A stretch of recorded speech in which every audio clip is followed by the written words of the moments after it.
Hey everyone, Terry Miller. Hey everyone, Terry Miller, the disc golf guy, joined by Allie and Kenzie Cookie. All right, well, they're not going to be here the entire time, but we are just getting things started. We're just getting things kicked off. We're going to be now joining what looks like round hole 3 or so for the USDGC. Of course, they're on the final round. Looks like right now they're actually on commercial break. So I'm going to get a few things situated here. I want to get a few things adjusted. Also, make sure that I'm all dialed up and ready to go. I believe that I am. I got to get the pop-out chat ready. I've got my U-Disc on another screen, and I've got the actual round on yet another screen. So hopefully we're going to be able to make things work. These guys just wanted to say hi as they're on commercial break. You got anything you guys want to say? Go and follow my Instagram at CookieKenzie321. All right, simmer down here. I got work to do. Allie, you got anything for us? I do have a joke for you guys. Okay. What is Harry Potter's favorite way to get down a hill? Run. Nope. Walk. JK, rolling. Get it? I got it, even though I don't read the books. Wow. All right, guys. Well, I'm going to let you guys go unless you have something else you need to share quickly. I'm going to adjust the camera slightly. There's going to be probably a number of adjustments throughout the day. So hopefully everything can get taken care of. But anything you guys want to share with me? My cousin Tori is coming over today. Okay. Anything disc golf related? You see Hannah, you see Jamie on the screen. Anything disc golf? Hannah. I don't really know Jamie though. You don't know Jamie too much, but he's been doing a ton of work. Yep. Good job, Jamie. I won first place in a disc golf tournament.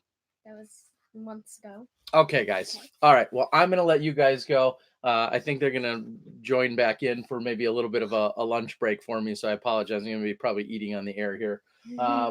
Maybe I won't. We'll see. Too. All right. I'm going to get back to the action. You guys have fun, and I'll check in with you in a little while. Okay. Sounds good. Bye, guys. All right. See ya. See you guys. See you. All right. Don't tear down the whole screen here, and make sure you get my backdrop. We don't need any chaos there. Bringing down the house, literally. As we got the backdrop all professionally set up. You guys are doing great. Just go ahead. You're good. Bye, guys. All right. I'm going to see if I can put my ears on, I think they say in the industry, and I'm going to see what's going on the actual broadcast. I'd love to know what you guys have in terms of, wow, this is already weird trying to listen to both as I'm hearing Hannah.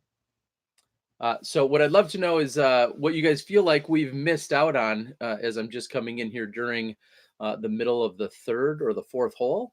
Looks like things have been pretty smooth and solid so far. Albert Tam with 2 birdies, Conrad with a single birdie, and Eagle starting off with that bogey. Now, I know they talked about it a little bit in the broadcast I saw when they were getting started, but it seems as if that injury to Eagle's hand is a little bit more significant than we thought it was going to be. And you saw it kind of taped up or wrapped up today. And I think there was even legitimately a question as to whether or not he was actually going to be able to play. So he is, of course. And we'll see how that fares for him today as he's sitting 1 over 3 through 3 holes. All right, guys, I am going to do my best. I really want to participate in the chat and follow along with that almost just as much as watching the action because I want to see what you guys are seeing and just really enjoy the time watching this together. Sherry Weiss, aka Jessica Weiss's mom, is out there. Sherry, did you change your last name on here? Good to see you. She says, hello, what's up? And David says, interestingly enough, Paige Pierce finished only 2 strokes ahead of Kristen Tatar. And we saw a little bit of struggle there by Paige Pierce, obviously, during her second round specifically. And then during the round today, I saw that Kristen seemed to be off to a really good start. So we're going to see where she actually did, how they finished off, as you were just saying. Kristen finished at an even 100th place, tied for 100th. And today she had more birdies than any other round. She actually had 4 birdies today, and she shot a +5. So that's incredible, considering she had been struggling throughout the weekend and shot, I'll say, much larger numbers So to come in with a +5 today, very impressive. Both her and Pierce started out with birdies on hole number 1. And then another name that kept throwing me off that tied Kristen Tatar is Tristan Tanner. And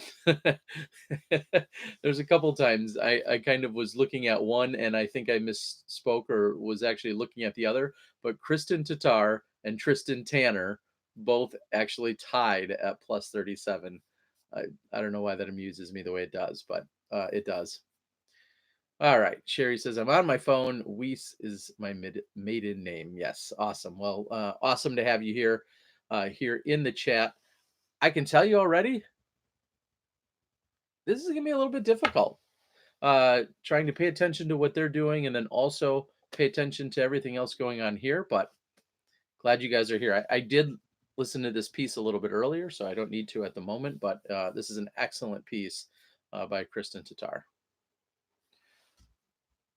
Meanwhile, check a few scores for you guys. Also, we'll see what we can do to share the stream, let others know we're out here and having a little bit of a party. So I apologize. You guys might hear me doing some typing today. Maybe I'll be yelling at some kids. Probably not. But you may hear a few sounds of what's going on. Again, not quite fancy enough. What I really would have loved to do if Johnny was around or if Johnny was doing it, let's be real, we would maybe bring in some extra hole graphics, bring in a few things that he could piece in and put in here and show you guys while we talk about things. But unfortunately, I am not that skilled on the live side, nor do I have quite all of the equipment at my house. I'm going to post to Facebook now.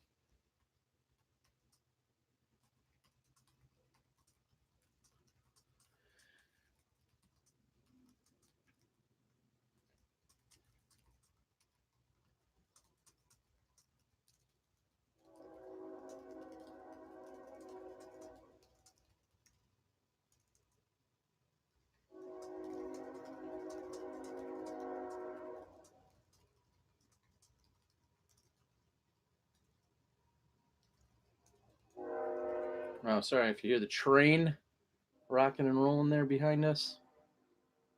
Not sure if that's the thumbnail correctly depicts what's going on, but that's all right.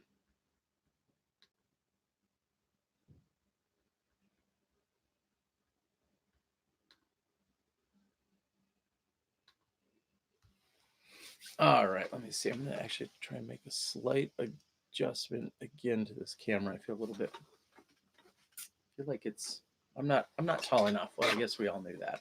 All right. Party, what's the drinking game? I don't know. Normally I don't get to partake. Maybe today I'll have to find a way for that to happen. David Garcia brings up an interesting point saying no cash for Macbeth, it seems. Eagle has a boxer fracture, and the Spin TV feed should have the UDIS stats up in the corner at all times when they don't have actual coverage.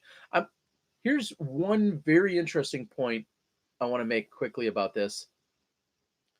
I'm really surprised we are now just seeing some of these extra pieces. And I think this piece with Kristen Tatar from earlier is amazing. I saw it on Instagram or something earlier today as we're looking at the leaderboard overall. I'm just really surprised we didn't see more of those pieces throughout the rest of the week. They have so many resources available, and I know it's a lot of work, but with Spin being there and then Jomez and the PDGA media, I was just kind of anticipating that we'd have a lot of.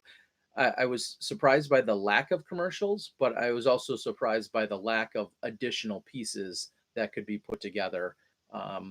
It's something I know we're always striving for and we never have enough of, but I figured with all the resources that they had, we'd see more of those. And I thought that very brief little piece was great. I do want to check out actually the Paul Macbeth situation. I know that's wow.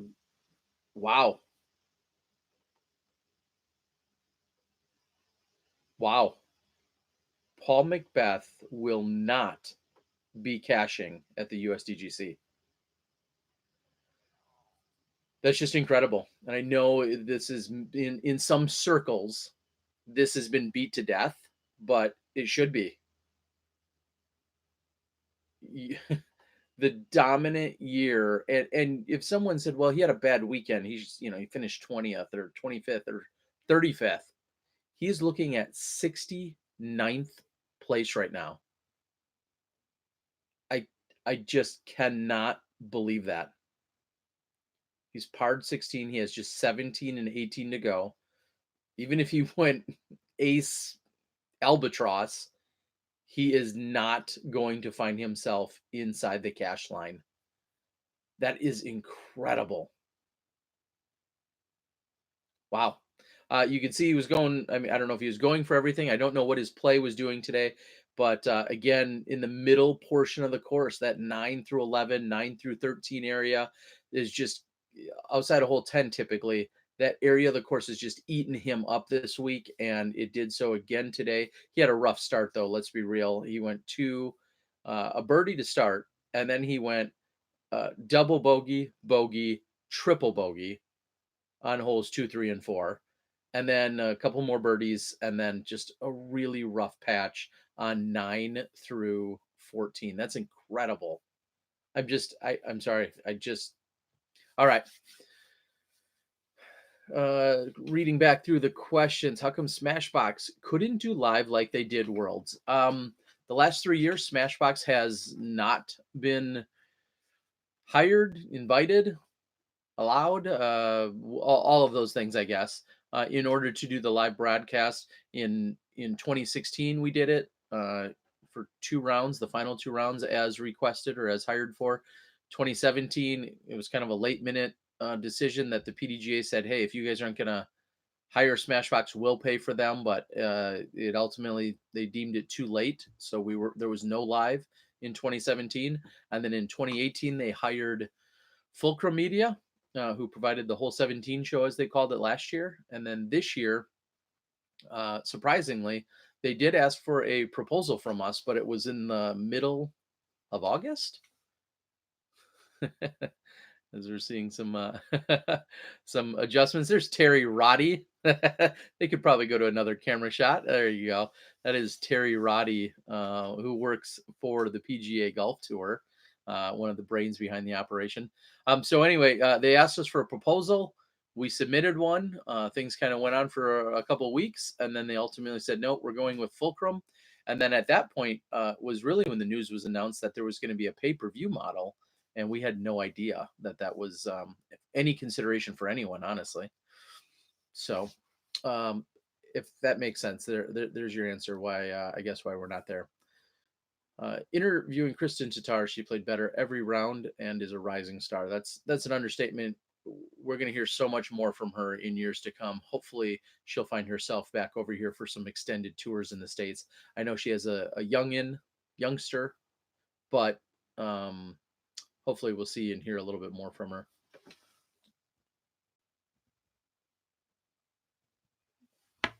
Interesting.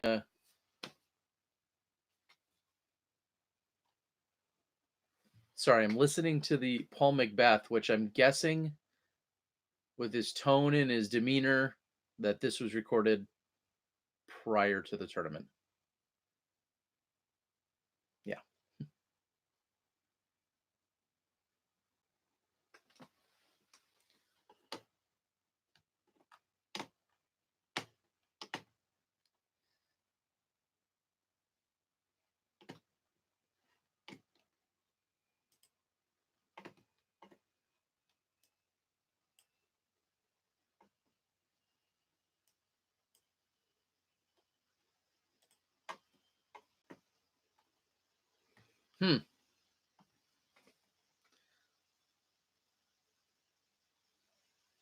Interesting time to be hearing this piece here on the final day. Anyone else agree with that?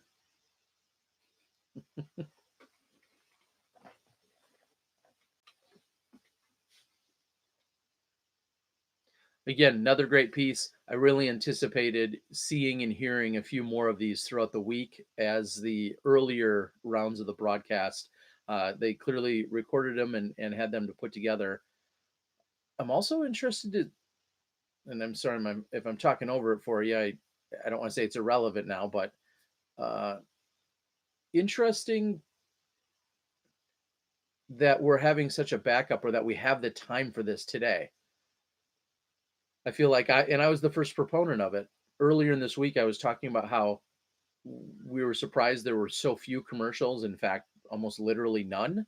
And I expected more of these and I expected some commercials, and we've seen none. And they clearly found other ways to fill time. But the fact that we have this much time to see the Kristen piece, to see the scoreboard, and now to see this tells me that there's clearly some kind of uh, backup or something going on the course right now.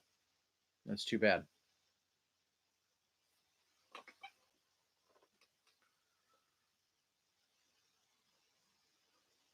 All right, reading some of the chat messages as well. Thank you guys for joining. Andrew Clayson says that's a tough weekend. That's a complete breakdown.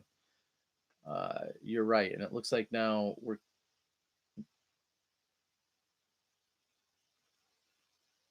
All right, so Jamie's telling us that the weather might be not only has it become an issue, but it may or may not become an issue here from the broadcast as we see a number of umbrellas. And I feel like for the first time this weekend, we're getting a little choppiness in the signal.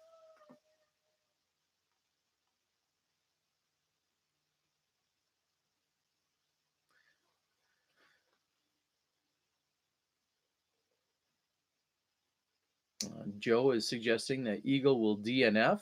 AJ Risley has DNF'd. I actually sent him an Instagram message the other day. I said, "How are things holding up?" And he said that things were okay, um, but he was going to be trying to play through it, and it didn't give me a whole lot of.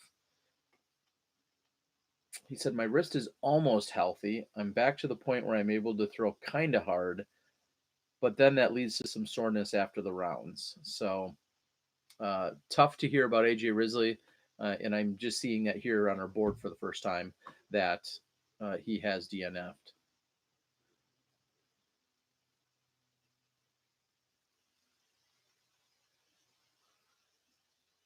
Uh-oh, Macbeth making his comeback. Maybe that's why they were playing the piece.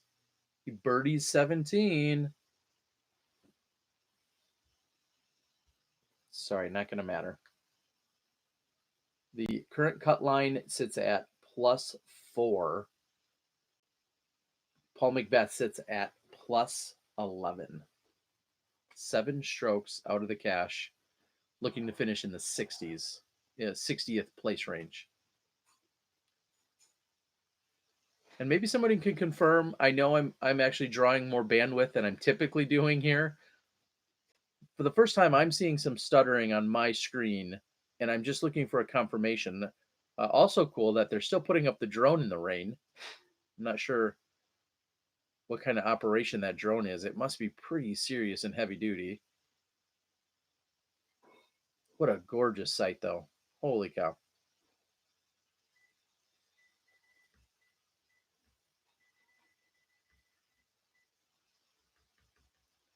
Like the segue there. Eagles. Speaking of Eagles, as I'm seeing Conrad, since it's not up on the screen, I can talk. Conrad has the 1 birdie. Albert has 2 birdies, but the bogey. Clemens does have 3 birdies so far, and Eagle is definitely struggling as he sits 2 over after 4 holes. Oh! McMahon almost looking like he's going to stick it there. I see hype man Dan from UDisc out there. Also see the PDGA Steve Hill. And oh, okay, I'm just now catching the first glimpse. That is Avery Jenkins on the bag.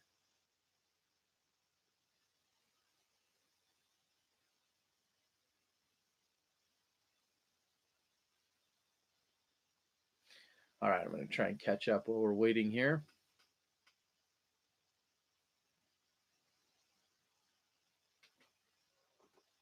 Whoa. Whoa, Conrad, I've never seen you move so fast.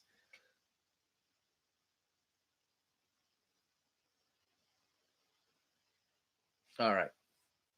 James Conrad, I should have known. Will give me a moment to catch up. Yes, Eagle did punch the ground yesterday after missing a putt on 16, and that is why his hand is the way it is.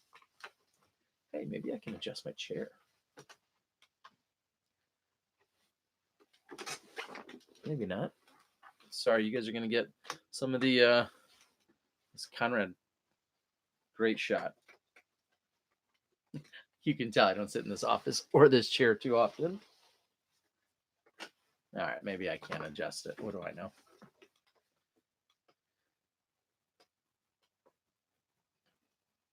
All right, catching up a little bit. Jamie said they're having trouble connecting with the truck. I kind of referenced this just a little bit the other day. It's nothing more than a strategic difference, but what they're doing in terms of relaying the videos back and forth and around to different places. Wow, now we're going to use this camera. Maybe it's hardwired. What they're doing is relying on sending a signal back to a truck. That truck is literally driving around the property.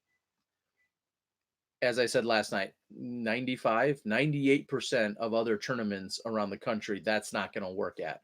Imagine trying to drive a truck around Maple Hill, for instance. And the cameras need to be within a certain distance of that truck. There's a line of sight that needs to be had there. Smashbox, for instance, just uses a different technology. This obviously gets used actually all over the world for tons of reasons. But Smashbox, we rely more heavily on the cell phone signal. So we could be anywhere with any cameras, and then they upload to the internet, and then they send the signal back to Johnny V. So cellular signal is always our issue. You guys already know that. I've kind of beat that to death throughout the years. But I'm interested to see how weather is going to actually affect what they have going on here today. And I don't know if it's the weather or if it's the people. I don't know what it is, but I'm surprised we're seeing our first choppiness and legginess for the first time here this week.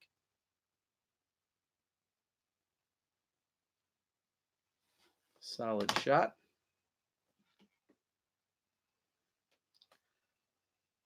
Sherry says, how about that? Albatross, yes, of course, that was probably the news of the day. Maybe the news of the week so far. I mean, not to take away from our solid play throughout the other rounds, but yes, Nico with the Albatross yesterday. Did anyone know if that made it to Sports Center by chance? I genuinely don't know. I very much could see it happening, but I don't know if it did. Oh, Johnny V's calling. You're on speaker, Johnny. Are you there? Yeah, I'm here. You're on. You're live. You're my first call-in guest. Are you really live right now? Yeah, I'm really live. The world is listening to you. Oh, wow. I'm here at a swim meet right now. I was looking just to talk with Terry, but if I'm going to be talking like a world, I'm hoping to be done with this in about an hour and a half. And at that point, I could see something going over to the studio, otherwise known as my basement, and we could find a way to join in together. So sorry if it's a little loud here. How's everything going with the broadcast? There's a couple little glitches. Yeah, so as we're watching on hole number 5, first of all, just as challenging as you would expect, that trying to listen to actually Jamie and Hannah and consume any of that is very difficult while trying to actually have a thought of my own. So I'm battling that, but there's a lot of legginess, and that seems to be the real problem here. In fact, I feel like we missed an entire hole or more, and it's starting to rain there. So I don't know if it's the weather. Somebody said on the board that Jamie mentioned they're having technical difficulties connecting to the truck. And actually, I was just breaking it down a few minutes ago about the proximity to the truck and how we use cellular as opposed to line of sight. So I don't know what's going on out there. Well, this is one of the fears that I had, was that depending on where the issue is, if it's an issue getting the camera signal back to the truck, it's not a cellular issue, and it's a point-to-point issue, which you could blame on almost anything. I'm not exactly sure what the problem would be there to use that technology. If it's a problem with the truck getting the signal back to Jamie, we know that that's being done via a bonded cell connection, and then it is the cell signal, which could be the number of people that have in the area congesting the cellular network.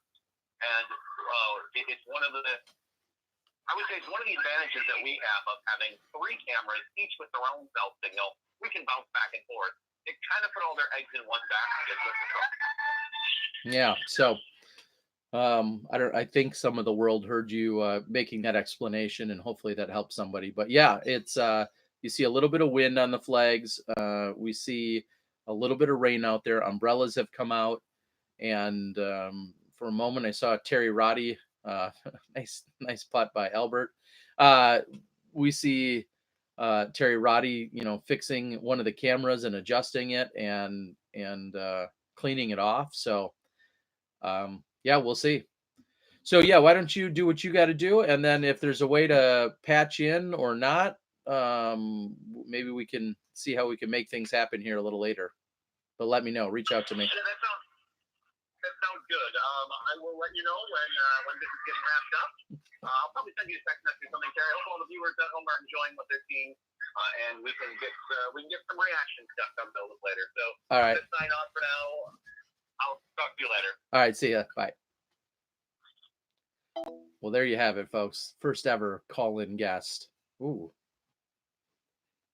I'm going to put that on mute for the moment.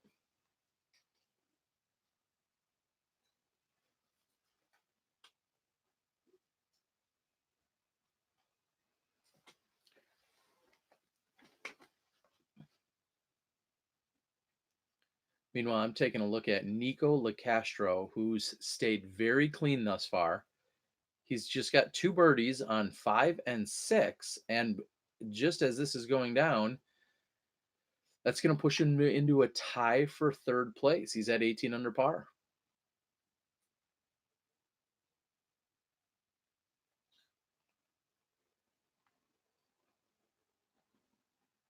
A few more notes from the board. Please let me know what you guys are thinking out there. That's why we're all here.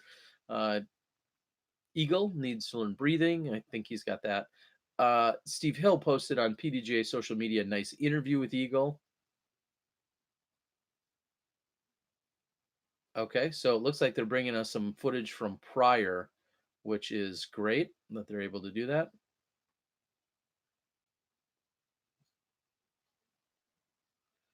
Yeah, they're definitely having some connectivity issues is what I'm seeing on my screen, and a little bit of a challenge there for sure. It's what's interesting to me is it feels as if their number one connection right now is the drone that's out there. And we talked about the drone being a little bit of like frosting or icing on a cake. I think it helps to make, kind of get it sprinkled in there even from time to time. But right now, I think with some of the connectivity issues they're having, it feels like the drone is one of their most stable connections, which is nobody would have ever guessed that. So it's pretty incredible.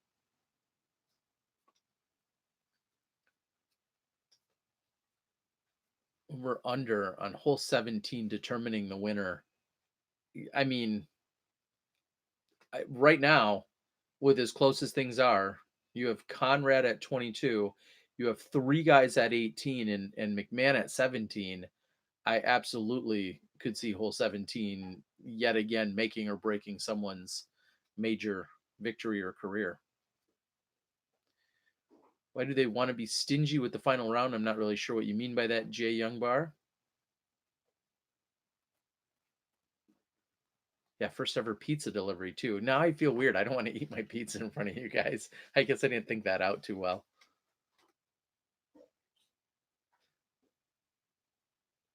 Jeremy feels like it was an Eagle victory until #Punchgate.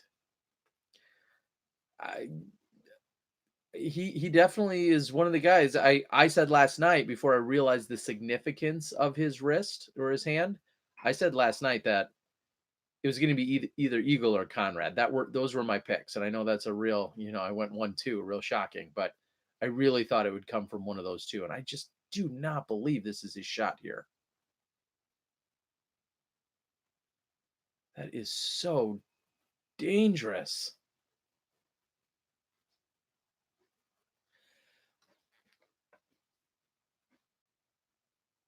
Eagle is second or third best player in the world, and I know you could say, "What do you know? You're 950 rated has been." I I do not understand that decision at all. Like, just not at all. That in general, and I know he's been doing it all week. I personally do not understand that decision. I mean, the backhanding lefty on the card doesn't take that route. And Eagle with so much power, so much control with his righty backhand, and it plays as a righty backhand hole. I just do not understand it, and I don't need to. Whoa. Cut Johnny, cut Johnny. That's what I'm usually yelling at that moment. All right, let's get caught up again. I meant breathing exercises like anger management instead of punching the ground. I knew exactly what you meant. I feel like Eagle has, of course, he's shown a few signs of emotion this year. I think back, of course, to how how he reacted after missing the putt in Portland. So I know exactly what you mean. Um, I agree. He's got to find sometimes a better way to control his emotion than maybe some of the more physical outbursts. To be fair, saw a similar situation with Barry Schultz a number of years ago. He actually had, I believe, withdraw from the Memorial because he had gotten frustrated during a putt. He missed the putt. He punched the ground and ended up withdrawing from the event and had severely hurt himself in doing so. That's quite a few years ago.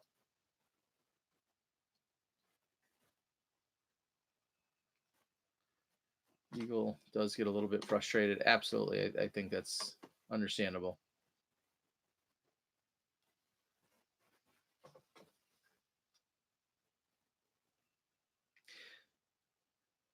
So Jamie just made a very interesting remark, and it's something that Johnny and I, as Eagle, just hits off the front, doesn't quite save the par.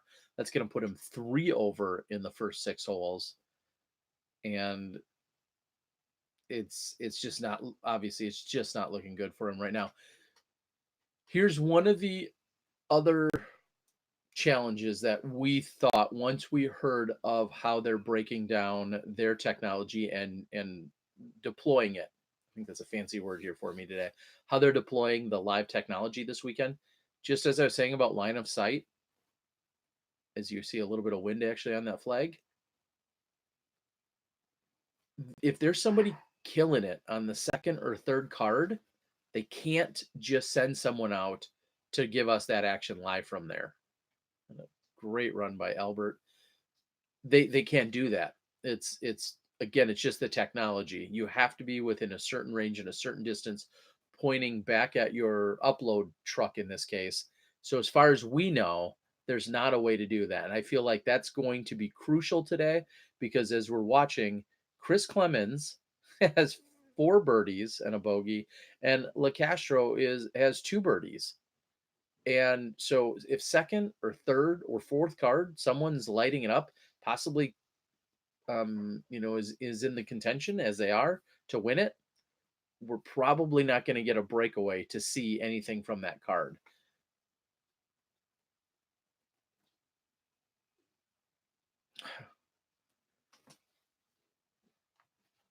And clearly this basket, not this hole or this basket, wanting to treat anyone too well. We'll see if Queen can make a correction.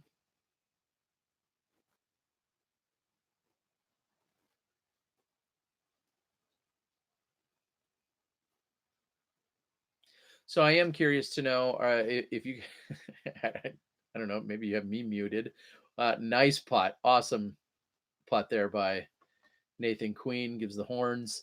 Are you guys listening to everything that we're hearing from Hannah and Jamie? Is there something that I can do to help make this a little bit more, go a little bit more smoothly? I would love to know. I'm not hearing.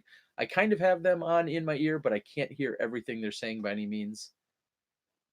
But Looks like we're going to move over. Oh, now we're going to go back to what we saw on hole 3.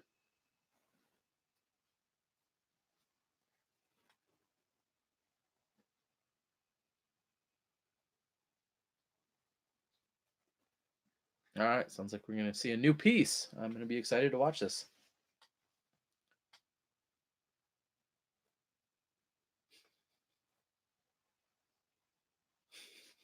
Okay.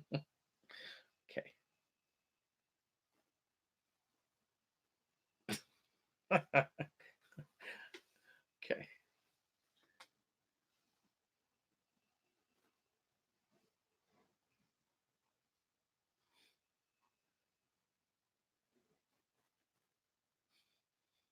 Sorry, I'm fully enthralled in this shopping escapade.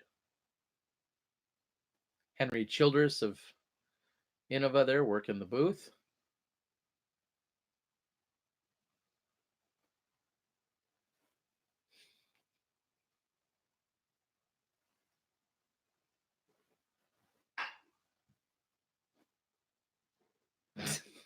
Wow.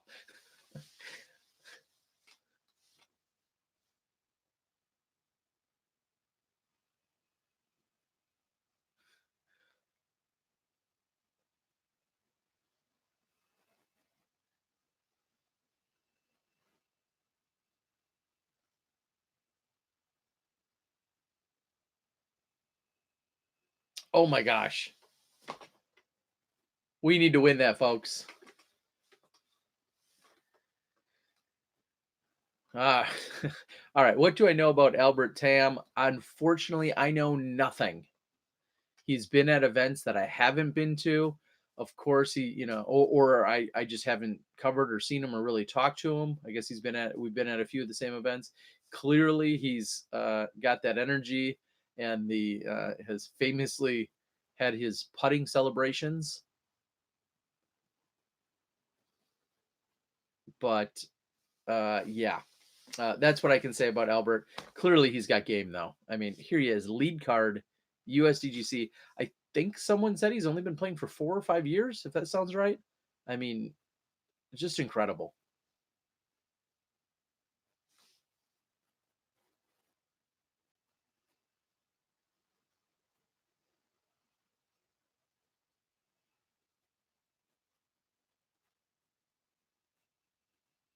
I feel like I should move. Here's what I can do to maybe make this a little less awkward. Might be able to bring...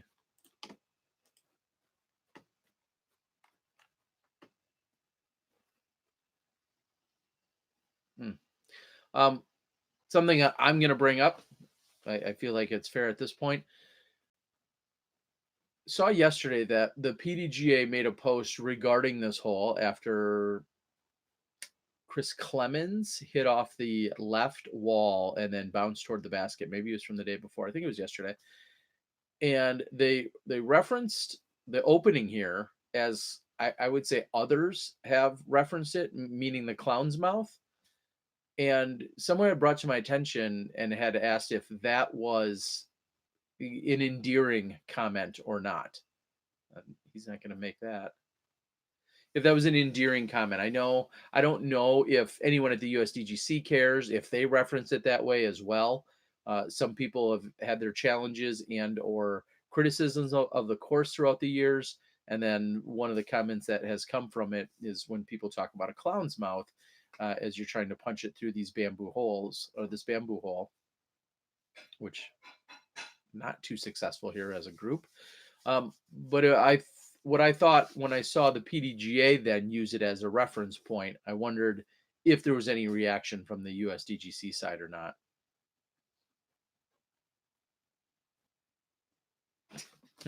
And I will admit it might get frustrating, so I'm going to adjust. It might get frustrating having them tell us to watch the card that we can't watch, then that they can't go to. That's something that could get a little bit frustrating. But from our perspective, because we don't have a choice, we will at least have to look at the scores from there. I mentioned earlier, Clemens still that 4 down. And looks like Nico is putting for a birdie on hole 8. And meanwhile, Clemens is putting for a par on hole number 8.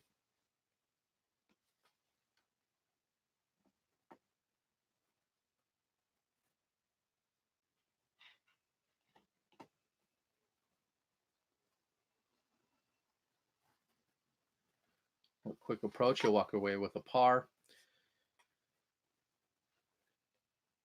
I still do not know of the information about Matt Oram and his DNF. I know that was, I guess, just found out really during my podcast last night. I did not know that.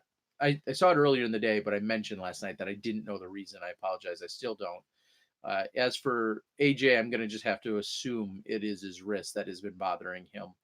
He's taken a lot of time off over the last few weeks, and he was hoping to be able to play for this event.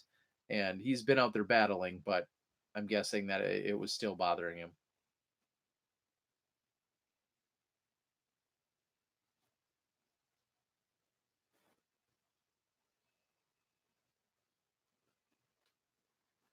Good solid putt by Albert.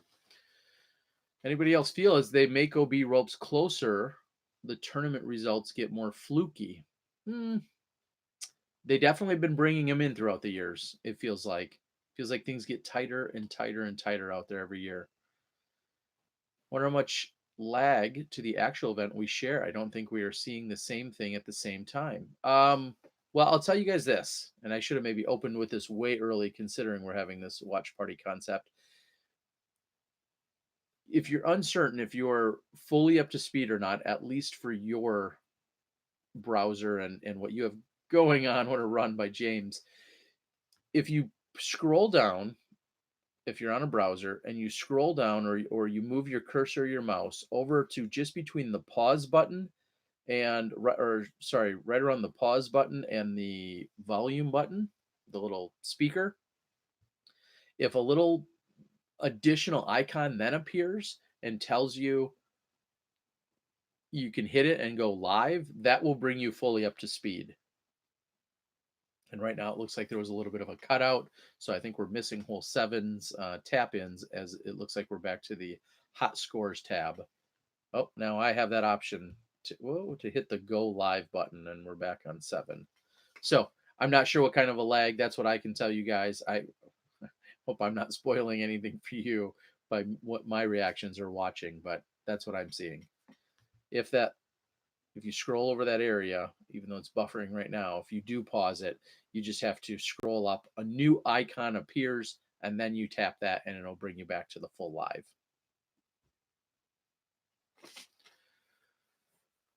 All right, Matt had said that what is very good in canon was Simon's comments in the post about the 2 new holes after round 1. Yeah, Simon basically said he wasn't a fan and didn't think they were great holes.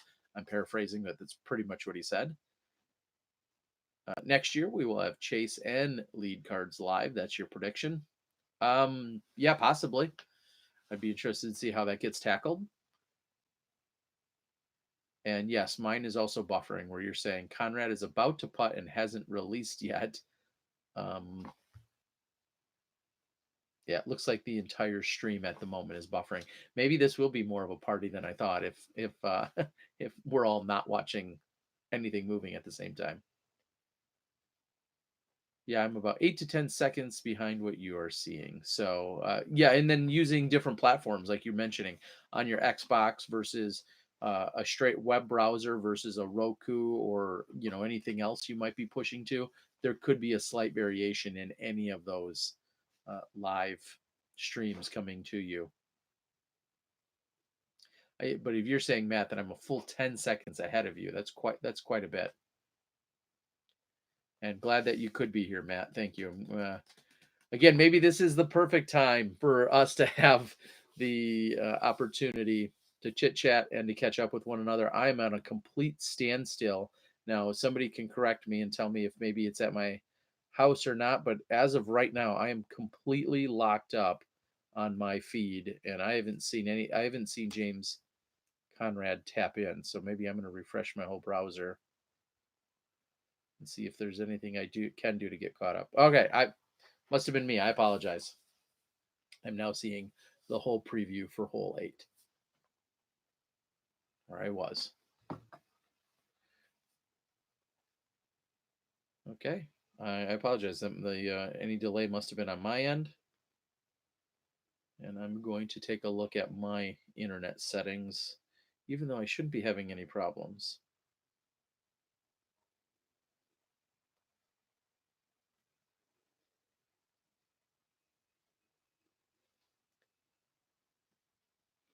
Very frustrating.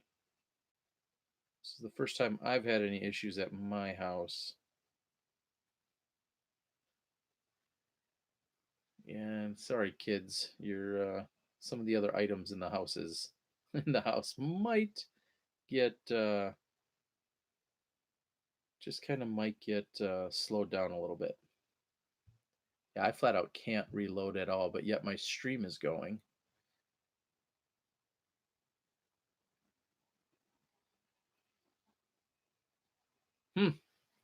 Very strange. You've turned down the audio. I appreciate it. Well, I don't know if I appreciate that, but here's what I'm going to do. I'm going to try and pull it up on my other computer. One of my computers is completely locked. So I apologize. You're going to watch me type here for a moment.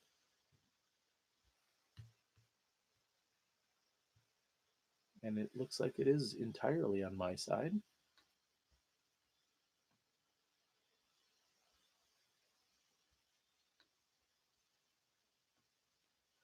I'm now seeing Eagle McMahon.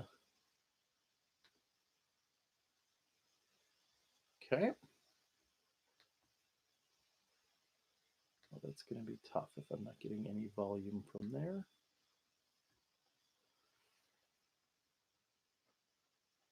All right, hopefully I'm up to speed with you guys. I am now again watching the round 4 leaderboard come back in. Make an adjustment audio-wise.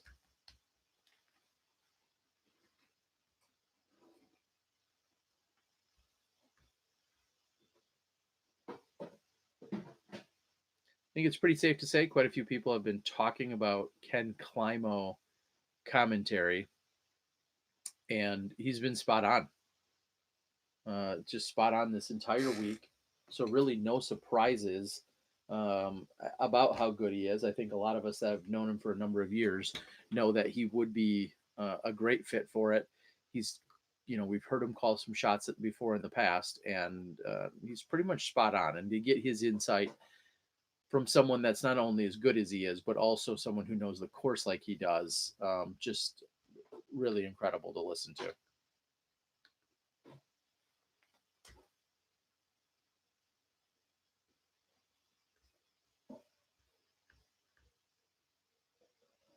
Looks like I am back up to speed.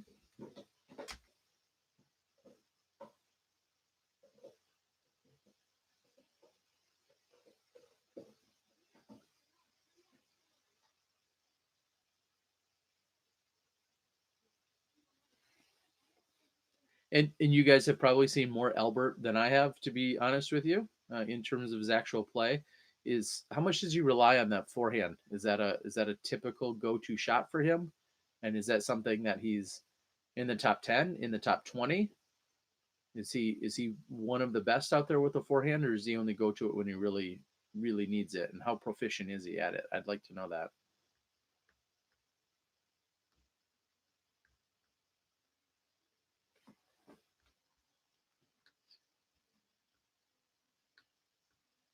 So I'm just making a quick adjustment here.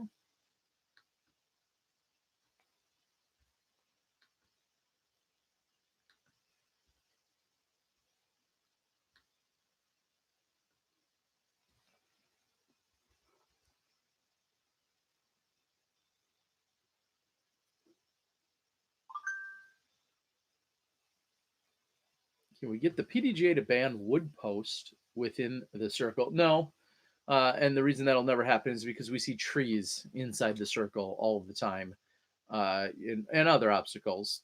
Typically, not too many that aren't trees, but we definitely see trees inside the circle.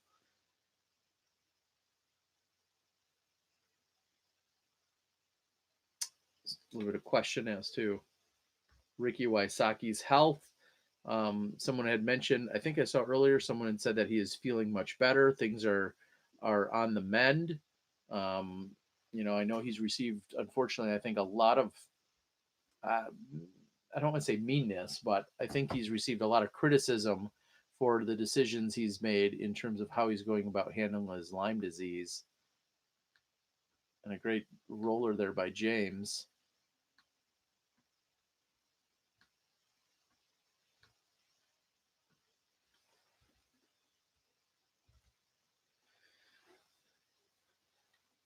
My question for you guys also would be, what do you call the wooden post? I mean, we saw Arby's make their mozzarella related joke at it.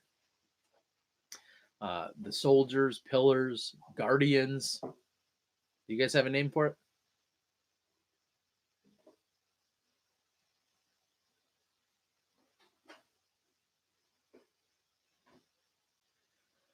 John's asking if there's live coverage somewhere. Yes, John, there is. USDGC.com/live. You have to pay $9.99 or $7.99. It is behind a paywall, as it has been all week. So that's what we're all watching and then talking about and reacting to it as you're here in the chat room. And I'm not restreaming it per se.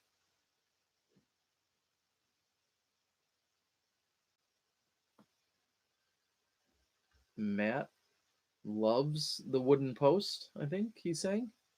Mozzarella sticks, yes, very common name for those posts. And yes, Ricky Wysocki made a post a few days ago. He's withdrawn from the last 3 events of the year due to Lyme disease. Simon Lizotte came onto our podcast on Tuesday night during the after show and expressed some serious concern for Ricky. He didn't feel like Ricky was going about it the right way by not taking some degree of antibiotics. And Ricky, I think, has taken a lot of heat and feedback, whether he wanted it or not. He's taken plenty over the last few days with regards to those decisions.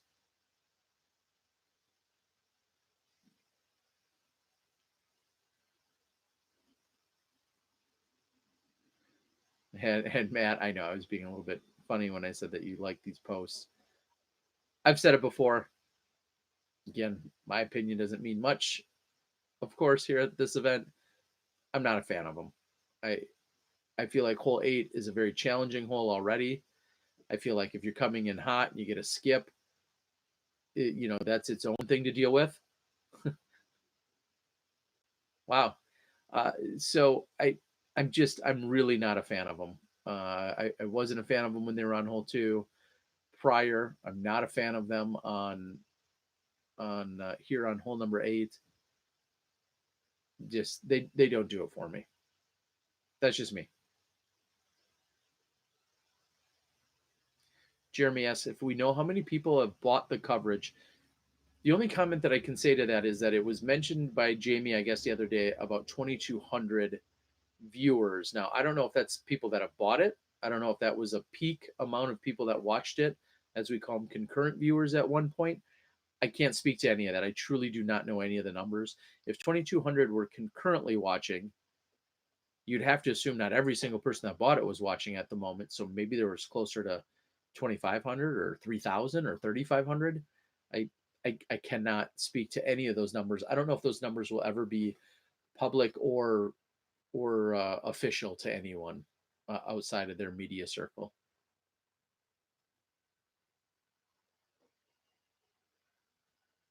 James taking all of his 30 seconds. And wow. Great putt. Good looking gallery there. Fist bump by his competitor, Nathan Queen. So Conrad, that's only his second birdie of the round. Meanwhile, Chris Clemens, who's trying to hunt him down, Chris Clemens has 4 birdies and is putting for his 5th birdie on hole number 9 right now. I feel like Hannah and I are in sync a little bit there.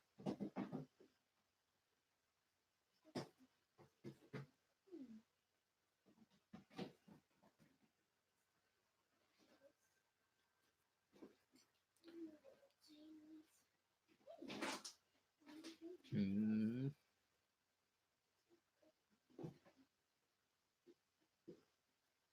All right.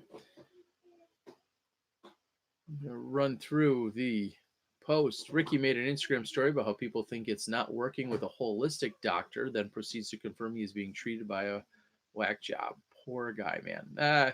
I'm not going to go that far. Again, I said it on the podcast very explicitly the other night.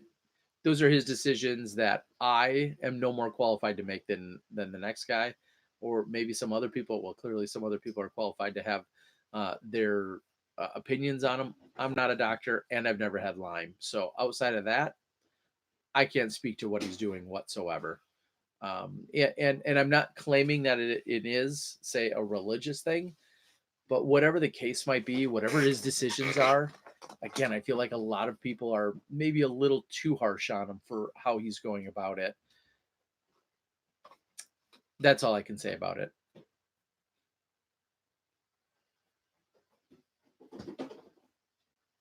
All right, I'm going to try and catch up while we're listening to Jamie, and it looks like very different approach there by Hannah today. She's sporting her Savage pullover there because it is considerably colder than it was the previous few days. 2,500 viewers compared to 10,000 for Worlds with no paywall. And I think we all know that when you are in front of a paywall or behind a paywall, you're clearly going to have more people watching or less people watching when there is that paywall component.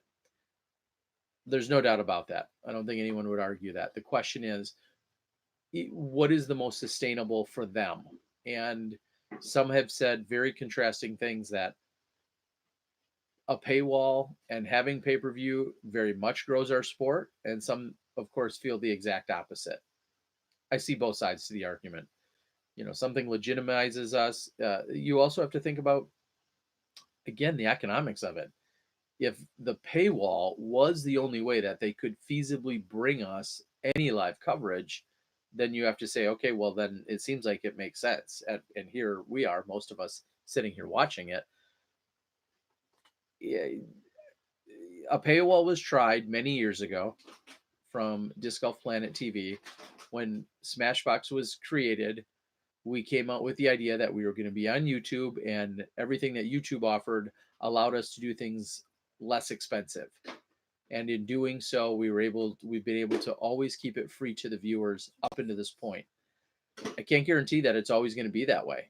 We have to find the business decisions and the sponsors that make the most sense in order to bring you live coverage, which is usually considerably more expensive than it is to bring you post-production. So I appreciate any tournament director, any tour, any event that has ever supported us in our efforts up into this point. But right now, it's very tough to remain sustainable with the model that we currently have, which is giving it away free to everybody, especially when we then hear people, get really frustrated with things like the commercials and the sponsors that help support it. So kind of a long-winded soapbox there, but those are a lot of the thoughts that go into it.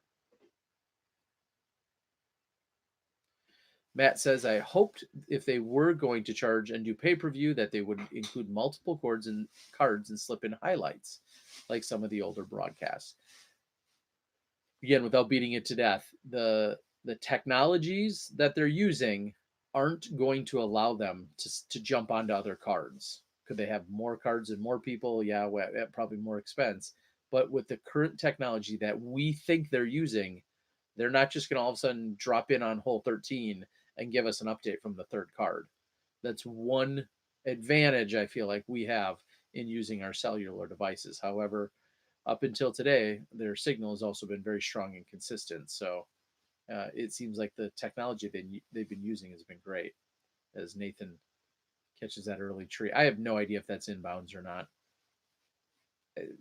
That's one of the challenges that I think you find out here on the course. And a course like this, there's a shot like that. I don't know, was that inbounds? Was it not? Where's the rope? Where's the OB? Where's the post? It can be really tough to tell if you're not out there.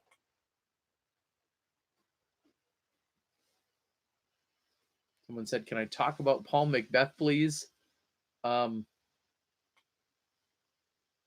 unfortunately, outside of his colossal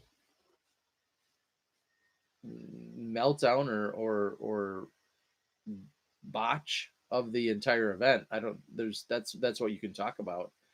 He clearly just had arguably one of the worst weekends he's ever had in his professional career. I mean, he really, really struggled out there.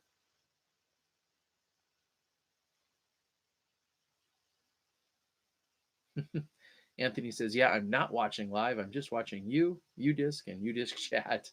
All right. Glad you're here. As I'm trying to keep an eye. And if you look in the background there's actually their transmission truck that you see, next to that golf cart, so to speak. To the left of it was the truck that needs to be within a certain distance of all of their cameras, because that's where they're sending the signal to.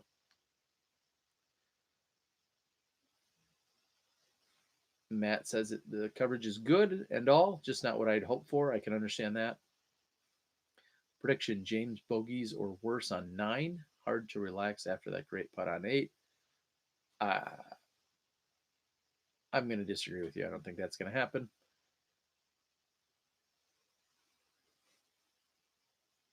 Ricky, antibiotics are your friend. Lyme disease killed my esophagus, dude. It has nothing to trifle with. Can you believe how it went from 98 degrees to what they have today? It's incredible. I mean, what a change that they've gone through to have just this sweltering, disgusting heat to then go to a much more manageable. I think it was supposed to be about 70, 75 today. I'm thinking most of them will feel that it's a reprieve. I know when I had a quick conversation with Chris Clemens earlier in the week, after his second day, he said that he's great with the heat. He loves it. He's got no problems with it. He'd rather it be 95 than 75 or 65. So, he's someone that's clearly accustomed to it and doesn't mind it. But me personally, me being a big boy, I'd take 75 or 65 any day. David says it's 66 degrees right now. It's a crazy turn. Okay, so even a little bit chillier than we thought. Matt says it's too soon in our sport for a paywall. Says who? I mean, we can keep talking about growing the sport. I'm a big fan of that line and of that model, but everyone has a different definition of what growing the sport also means. So I'm not sure that it is. When they can provide ESPN quality coverage with slipped in assets like footage from previous years and interviews, then yeah, that's not going to happen, Matt. Like I want that. You want that. It's not going to happen. And I can't stress this enough, and I'm not going to get too worked up. I know you're a big supporter and fan, but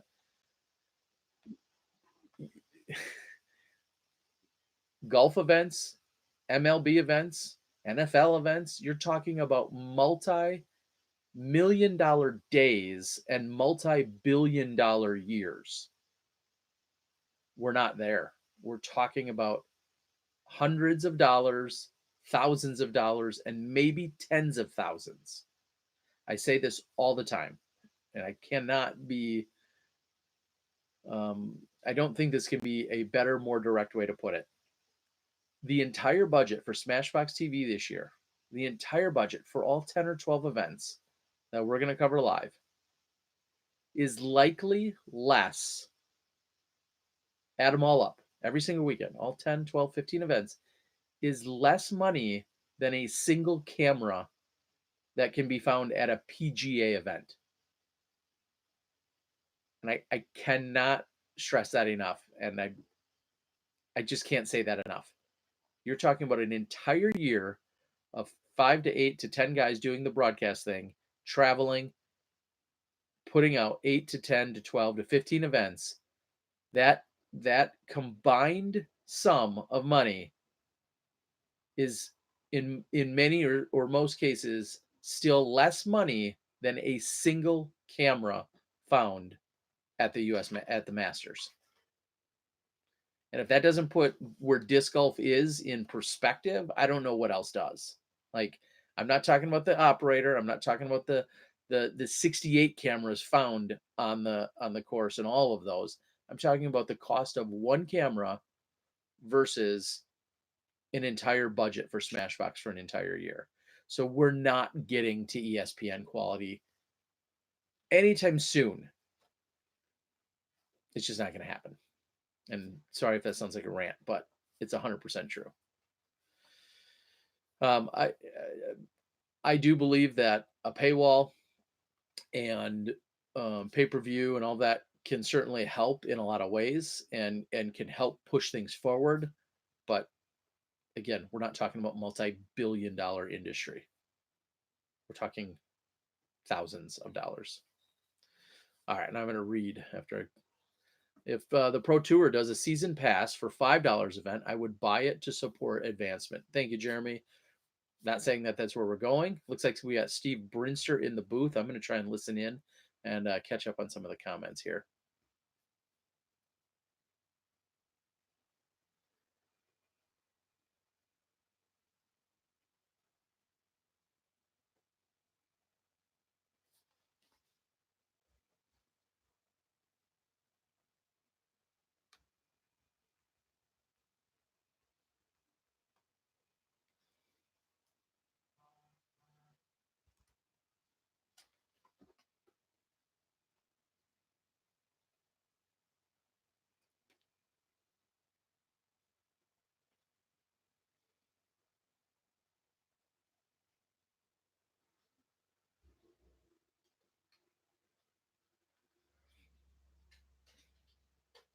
Easy Irie says, watching on the lunch break. Not all of us have weekends off. I'm the first to trust me. I know I work harder on the weekends than any other day of the week. That's for sure. Have I ever played in the USDGC? Yes, 3 or 4 times. 2, 3 times. A couple of times. Don't look up the results. They're not worth looking at. I may have hung. That's a low blow. I said I may have hung with Paul Macbeth this year, but no, I still wouldn't have.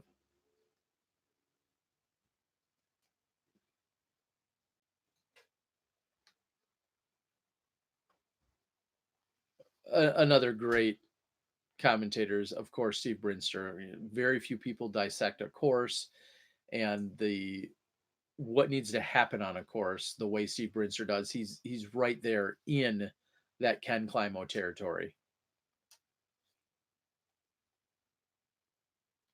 Wow, that's an early call by him, though. Holy cow.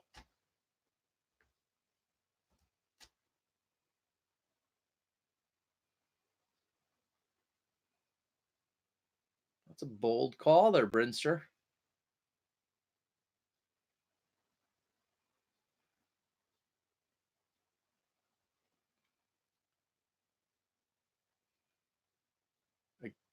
Again, the flag stick.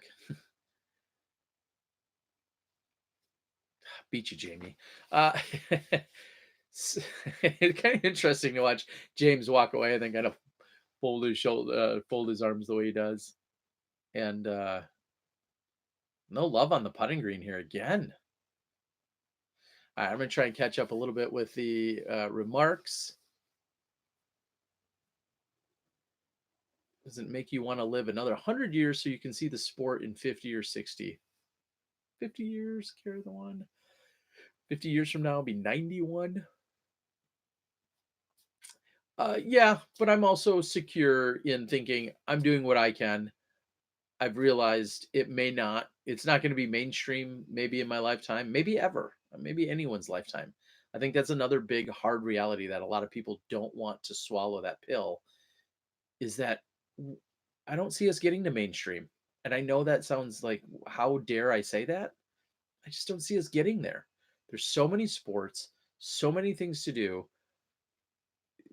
We are so anchored in those million and billion dollar industries of the soccer, football, basketball, baseball. I don't know how mainstream we're going to get, and like I said, may or may not happen in my lifetime.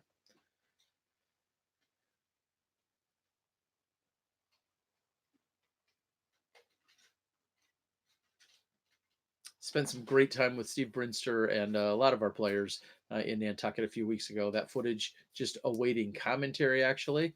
And we'd love to make that happen as soon as possible so that I can get that out for you guys. I'm waiting on commentary for that. The PCS Open that took place in Norway. And I know some women right now are also working on the commentary for the Rocky Mountain Women's Championship. So over the next few weeks, you're going to see at least 3 more events get released here on my channel.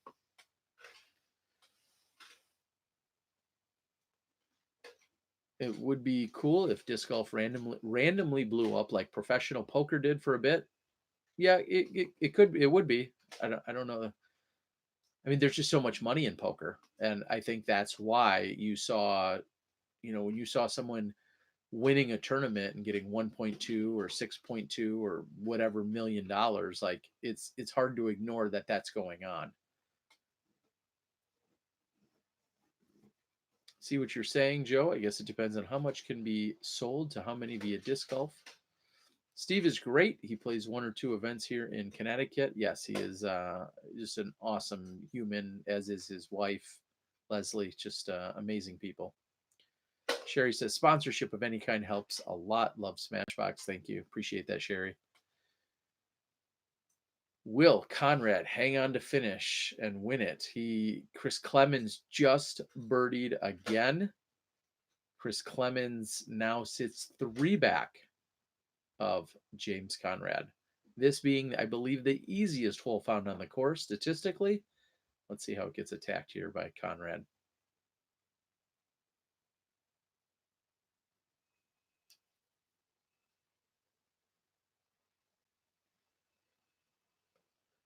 The gallery seems to like it. James with the stern arm cross and then tricks us with the smile. I like it.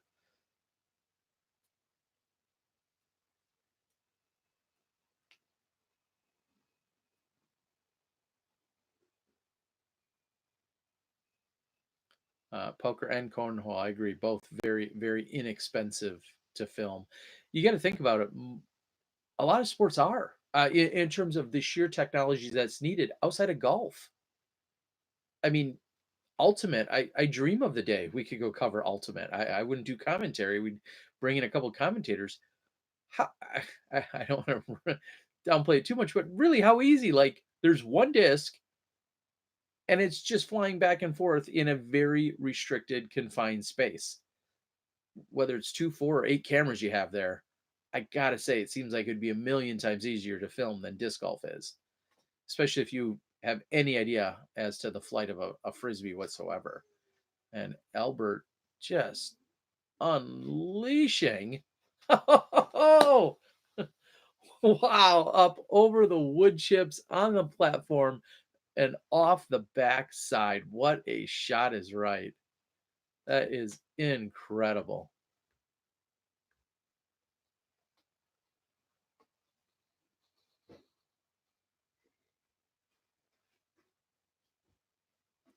And Eagle. Interesting to see him go with this forehand. I don't know if that has anything to do with his injury or if that's just kind of been his game plan all along. But Eagle definitely struggling here. As I'm going to take a look, I got to scroll down the leaderboard, surprisingly. Wow.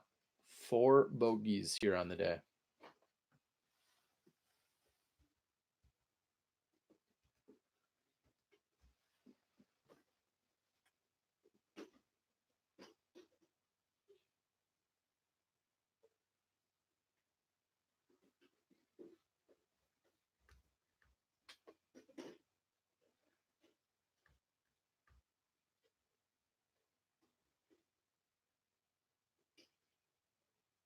Sorry, listening in as Kenny is talking about, yeah, what is going on there for Eagle, and as he sits at 4 over, no birdies as we just mentioned. Well, looks like he should be taking his first birdie of the round here.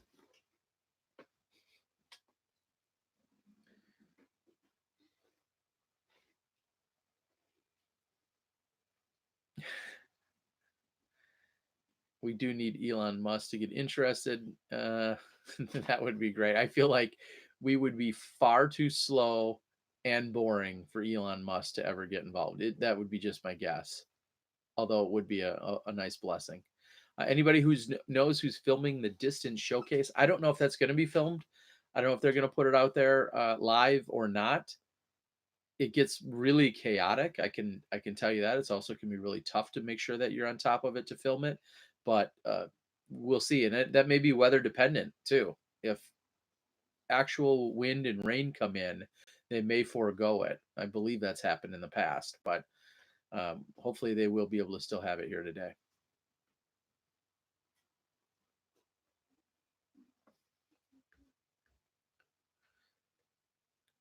David talking about it is filmed live. It is live filmed it before. The hardest part is running and rolling up the cables. Yeah, I'm not sure which you were talking about there, but anytime you're hardwiring, I'll admit, I wish we were in a world where things could just be hardwired, because then we wouldn't be relying on the cellular signals, and if we actually did have cables running all around every course, in my opinion, I mean, that would definitely be giving us the best possible.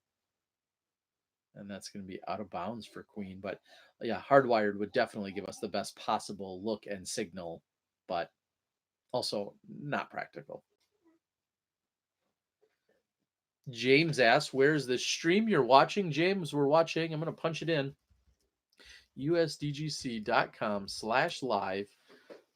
When you go there, out to that, it will prompt you. And if you want to watch the live stream, there is a $9.99 paywall. So that's how you're able to watch the stream.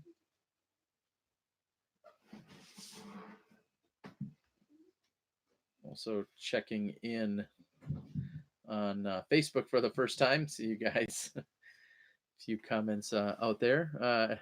Doc asking, I'm in a jacket. Who died? No one. Just felt like it'd be a good idea to throw the old suit coat on. I don't do it too often. Thought today would be appropriate as I'm sitting in my house studio.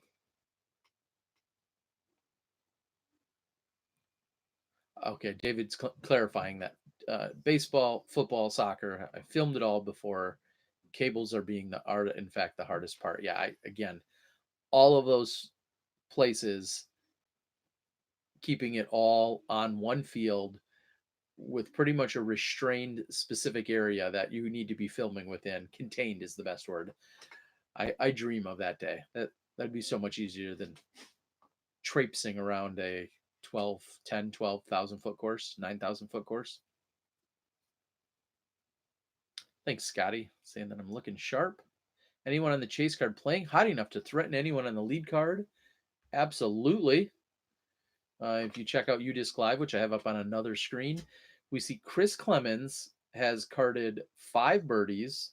He did go be on hole number 11, but he has carded 5 birdies, so he is up 3 spots. Chris Dickerson is up 2 spots from the chase card, and he sits in a tie for third, along with Nikola Castro. So 3 out of the 4 players you're watching right now are not even on or in those top 4 spots. So unfortunately, we're missing out on Chris Clemens, Chris Dickerson, and Nikola Castro, all making moves. All of them have moved into the top 4 positions. So that is unfortunately what we're missing at the moment. And it doesn't appear, as I'm looking down on UDisc Live, it does not appear that anyone is just shredding the course. The closest to that I can see in the top 10 or so is Chris Clemens. Philo's has a pretty solid round going. He sits at 5 down through 13. Wow. Philo really one of the better rounds out there. In fact, I think I can actually just do a quick sort for what we've seen for the best rounds. Logan Bowers definitely trying to find himself inside that cash line. Logan Bowers moves up way up into a tie for 30-30. Shot an 8 under today. That is the hottest round out there. And the next hottest I just mentioned a moment ago in Philo Brathwaite. So Philo and Adam Hammis both sit at 5 under. Chris Clemens sits at 4 under. and Coling sits at 3. So definitely Philo's making some moves, and Adam Hammis is trying to do the same. So interestingly enough, that Adam Hammis and Barry Schultz, both Wisconsin products, are playing the final round together today. So that's definitely cool to see if you're a Wisconsin supporter or native.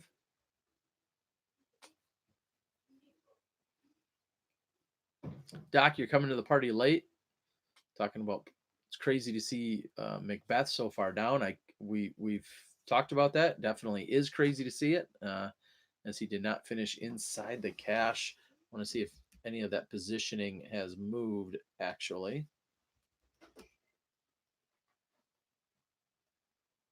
Paul Macbeth in a tie for 64th.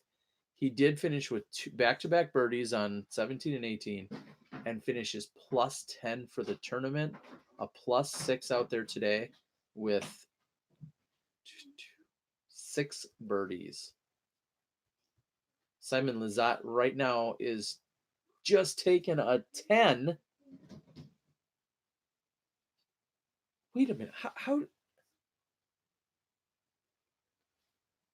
Lizotte just took a 10 on hole 17 and is right at the cut line. He may miss the cut, the cash. What did he do? It's 4 out of bounds. And that's after he threw a 60. What is he doing? He threw in a 60-footer on 15 to get a 3, a birdie. He throws in a 68-footer on 16 to save a par. So he went out of bounds again like he did on the opening day. And then he has 4 out of bounds on hole 2 or on hole 17. Wow, Eric, why are you so mad, bro? Yeesh. Report, put user in timeout, hide user on this channel. Eric, don't be so mad, man. What happened? Again, recapping. Oh my goodness. Lizotte has a 60-footer on 15 for birdie, a 68-footer to save par, and 4 OBs on hole 17. Walks away with a 10.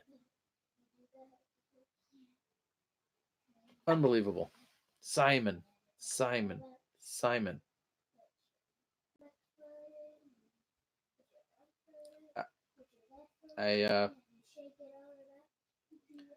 don't know. I'm gonna have to leave it there. Oh, Eric, you're back again. You naughty guy, you. Sounds like I should probably. Can we boot this clown? Yeah, sorry. We'll see. Gonna have to see if I can find some moderators. I've never really had moderators on my page before. We're always in Smashbox.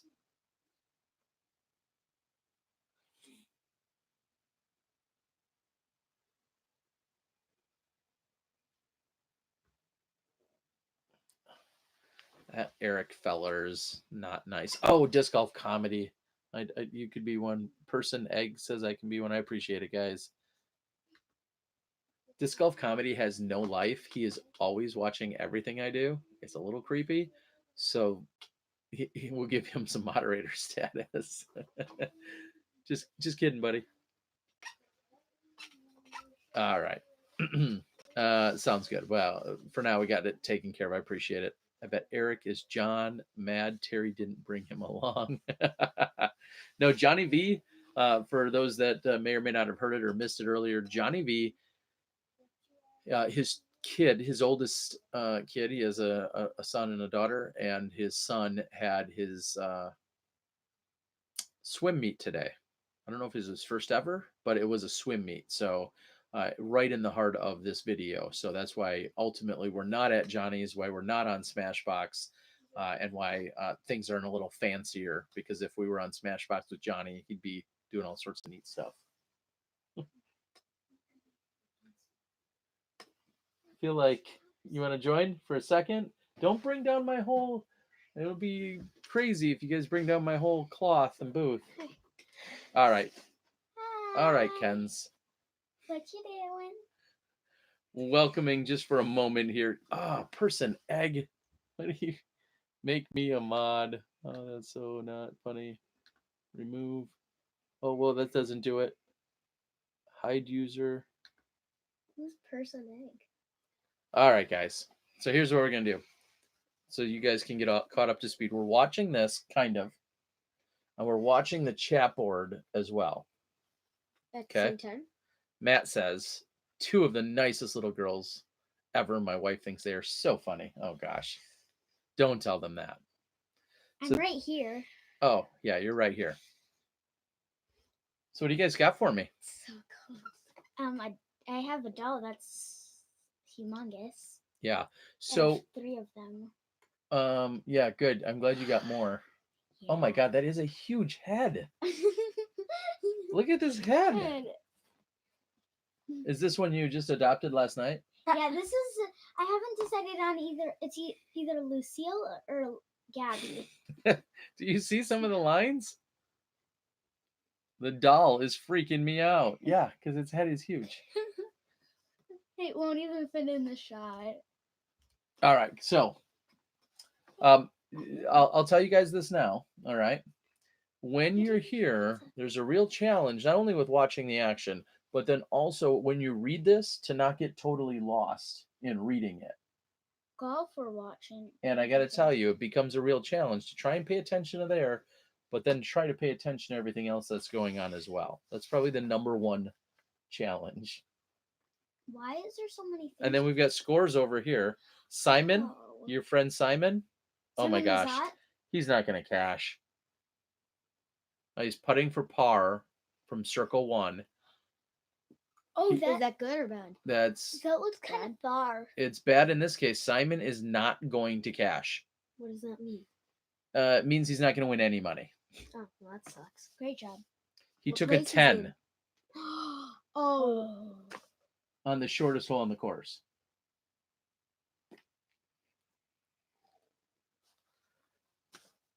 Head drop. Kenny getting at it, talking about Logan as How? I just Like, did. What happened? Well, there's out of bounds, and he threw out of bounds 4 times. Even I. so that's So that 8. means he went to the drop zone. You throw once, you throw again.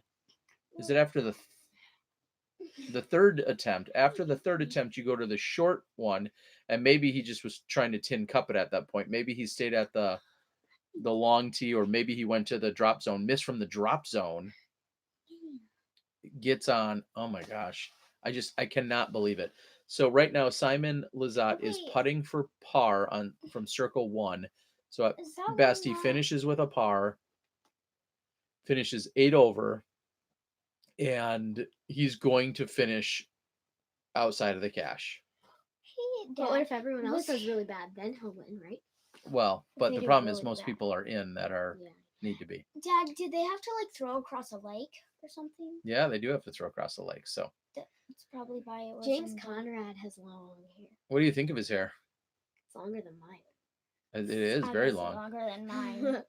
And then Nathan And Queen also hers. has long hair, doesn't he? Well, it's kind of tied up in a bun, but There's he's a got boy in long my hair. class named Nathan. No one Uh-oh. likes him.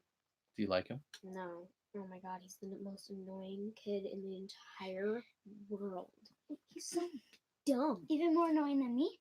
So Yeah. Disc Golf Comedy asked you a question. Do you like your dad's hair or James better?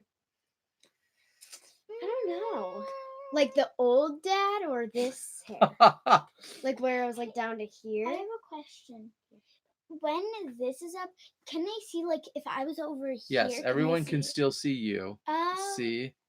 But like if you put it back on, then can they see me even They though? can still see like, you. It's just all a of matter of what me? we're looking at.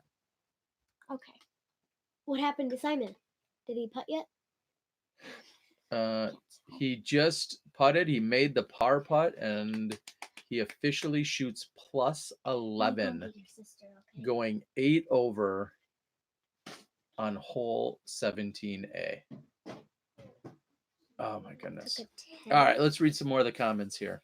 All right. Yes, hole 17 does bite another player. 3 times then the drop. Thank you. Unpopular opinion. USDGC is not that special of an event to me. It's definitely special. It's a major. It has It's some of the arguably biggest. Go ahead. It's arguably the second most important tournament ever.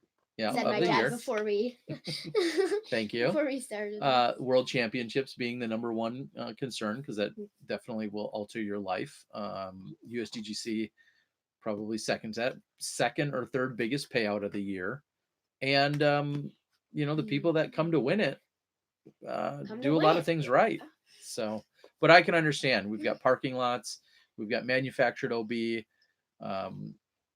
have all those things. We have these, a lot of manufactured obstacles because that's what they needed to do to make the course that much tougher. So I completely can understand, especially if you're a newcomer, when you see what the course is, and then you think about some of the other traditional courses that have more of these natural obstacles as opposed to them being man-made. I can totally understand someone not falling in love with the particular course. All right. Do you have your you should see him ugling while riding a tricycle. The kid is watching. He's crying now. Huh? Disc Golf Comedy said you hesitated when talking about whose hair was better. Adele looks a lot like Terry. I want to see Adele. No, that doll. Not Adele. Oh, You didn't eat your pizza. I didn't, because then as soon as we got started, I felt awkward. Like I don't want to just eat in front of everybody. Now we missed it.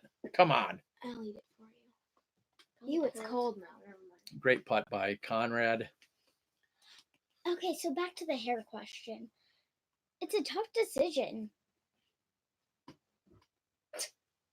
Somebody says this is better than the Worlds. It's the number one tournament in my opinion. I can understand that. So, I think the biggest difference is, though, when you win the World Championships, you are all but guaranteed a certain amount of exposure and notoriety and publicity. You're almost guaranteed those things. You are a world champion.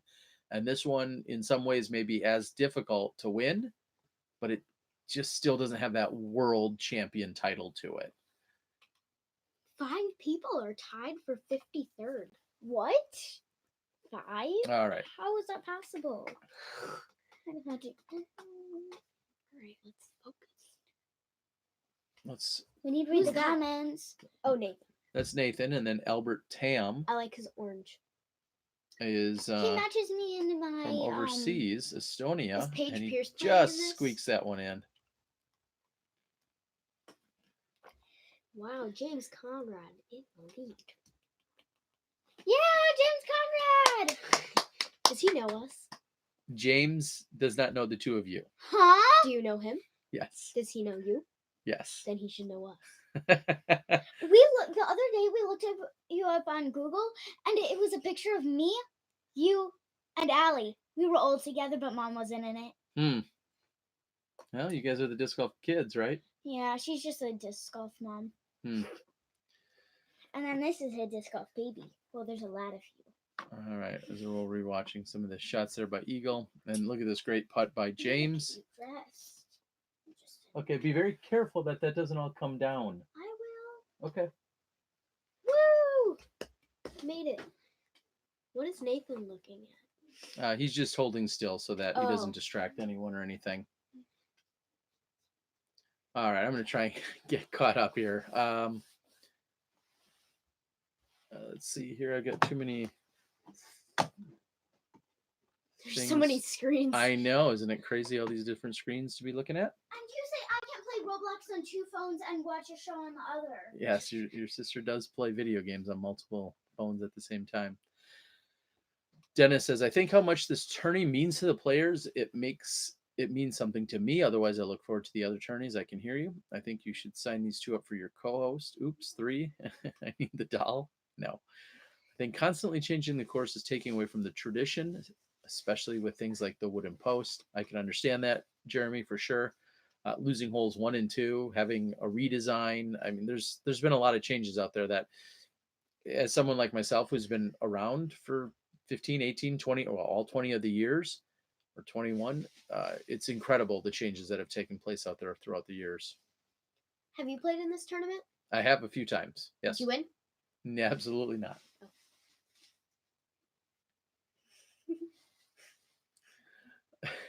Terry Deal, co-commentating deals off the table. I'd like to hire your kids instead. That would be a good idea.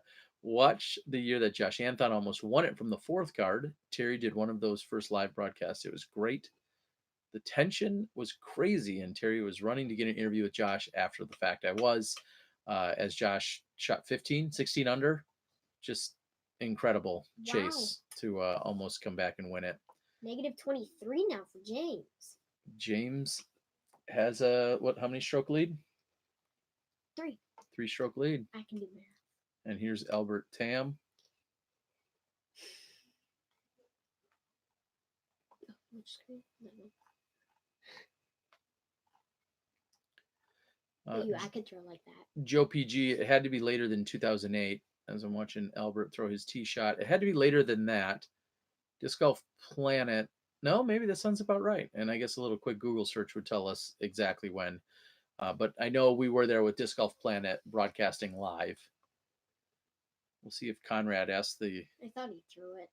maybe the cameraman to step aside. The cameraman's going to be, or he's going to be flying right past the cameraman, it looks like. Why does he have to back up so far? We're going to go. He takes a long run up. Really?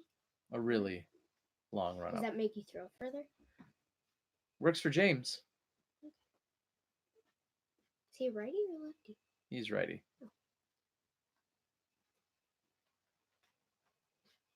Hey, Dad, this would be really rare, but what would happen if someone was filming and a disc landed on like their head or something? Would they have to like sit on their shoulders? In theory, sure. But the disc probably wouldn't land there, but a disc has hit some cameramen. Really? Has one hit you? I have been hit, yes. By you. It's a secret. Okay. He's not gonna rat them out on live TV. No, it's my fault, Oh. not theirs. Were you like standing in the middle of the? No. Oh, okay. What happened to AJ? Are holes 1 and 2 officially gone, David asks? In terms of the old holes 1 and 2, yes. I don't think we'll ever see them return. I don't believe so. Maybe we will, though. USDGC keeps you guessing. I need your going for pink. All right, Ken's. Be careful. Very careful. She's going to bring down the entire house here. All right, trying to get caught back up. I can hear you.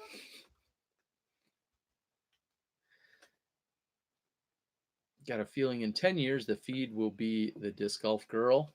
Yeah, she may be featured in some capacity here.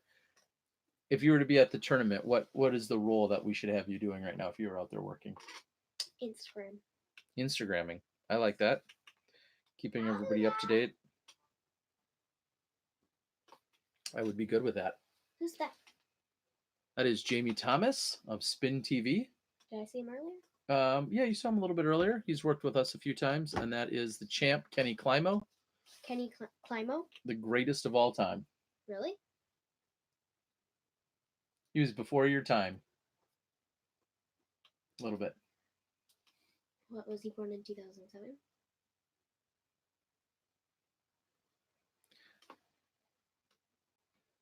Right now, I'm listening to Hannah asking about having Avery on the bag with Eagle. And we'll see if that's actually been helping him or not. Is it raining?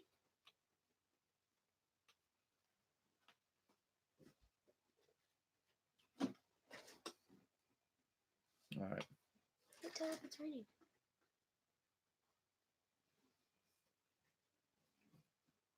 Wow, I've got to admit, I did not actually notice that he's exclusively thrown forehand. That's incredible. I apologize. I did not realize that.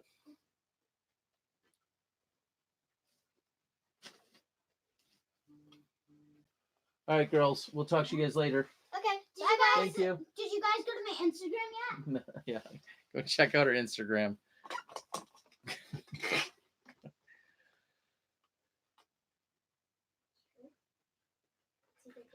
Who is the sideline reporter? I've never seen her before. You're probably referring to Christine Jennings. She's a team Innova FPO player. Finished quite well at the 2018 Amateur World Championships. I know she carded 1,000 right around last weekend, and she's out of Ohio, Dayton, Ohio area. And she's been stepping in and doing some sideline reporting as we're seeing I'm currently seeing a great view. I think I'm up to speed looking at this great overview shot of everyone on hole 12 at the USDGC.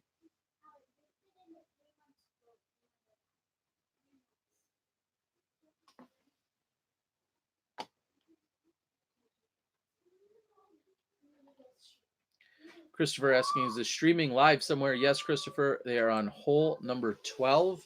It is behind a pay-per-view wall. If you do want to see it, I have just provided the link.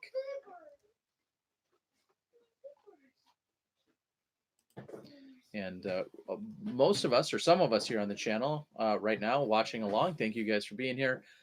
We're watching the live stream, watching UDisc live, watching the board, and then just kind of all chatting and interacting as best as I can here with you guys.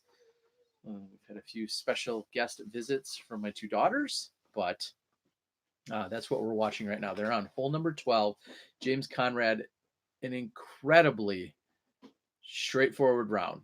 2 birdies, 9 pars, and he is 2 down for the round and is still sitting on a 3-stroke lead. But now the 3 strokes is over Chris Clemens, which used to be a 2-stroke lead when he started the day over Eagle McMahon, and Eagle has been struggling mightily today. And Albert Ham.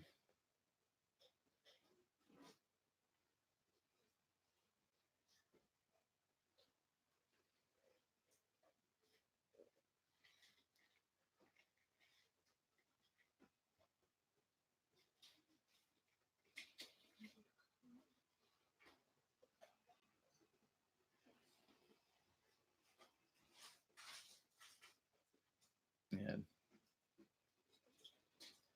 Albert Tam finding himself inbounds after the previous OB shot. So really struggling here as he is now putting for a triple bogey from circle 2. Wow, he did not make it inside circle 1 even on that last shot. So a triple bogey.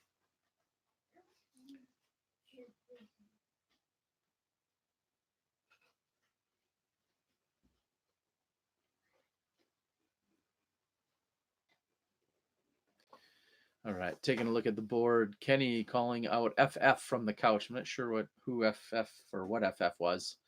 And I did not hear it in my ear at the time. Not too huge of a gallery. Where are all the people? I feel like it's a sizable gallery. I don't know if any of the weather conditions have kept people away or not. I can't speak to that. But it's also great seeing everyone walk around from this angle.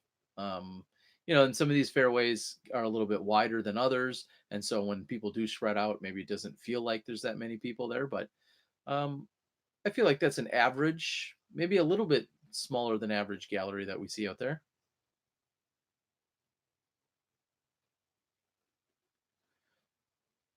Watching this makes me lenient the fact that the U.S. women's didn't have live coverage.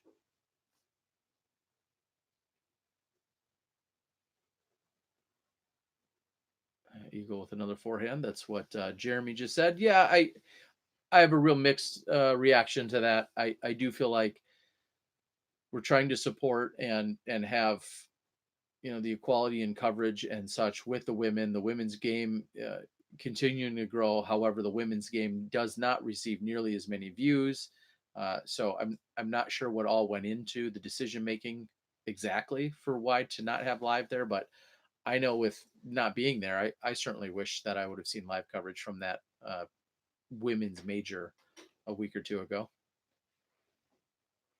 Christopher says it is BS. We have to pay for coverage. You and Joe Mez do a great job. Chris, this is a different angle, a different idea. I'm okay with it. Wow, he's going to walk away with a quad bogey, I think. Albert will. I'm okay with the new attempt. I understand some people are very mad. Trust me, we've heard plenty of it, and it doesn't directly even impact us. I understand that some people are incredibly ticked off that there was a paywall for this, and I feel like it's a very expensive venture, and they wanted to try something different. So here we are.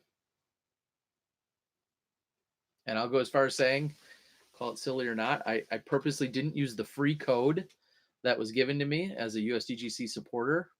I didn't use the discount code of the PDGA or of anyone else. I purposely ignored all of those so I could pay the full $9.99 because I am a baller. Or not. I wanted to support them to the fullest. So that's why I paid full price intentionally.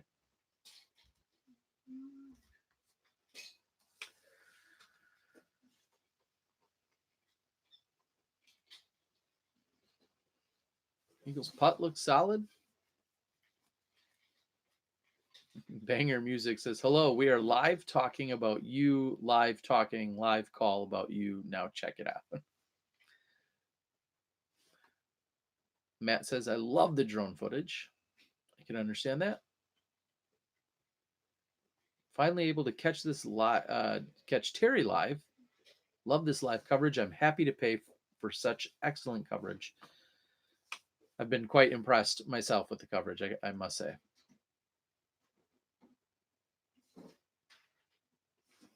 Ed says, who's up in central Wisconsin, personally didn't purchase due to my limited ability to watch live. And I can understand that.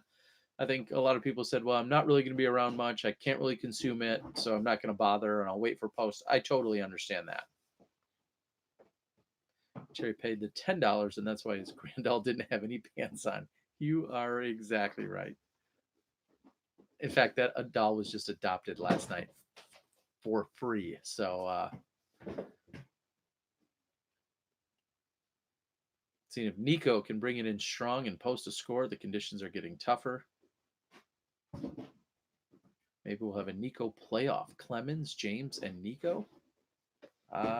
Yeah, that's possible. Nico does sit at 18 under. He's got 5 strokes between him and Conrad. So I feel like he wants to at least catch Conrad's score to keep the pressure on James, who's going to have to finish out a little stronger than he started. Again, James is just 2 under par for this round. He started out the tournament 3 under and then went 9-9.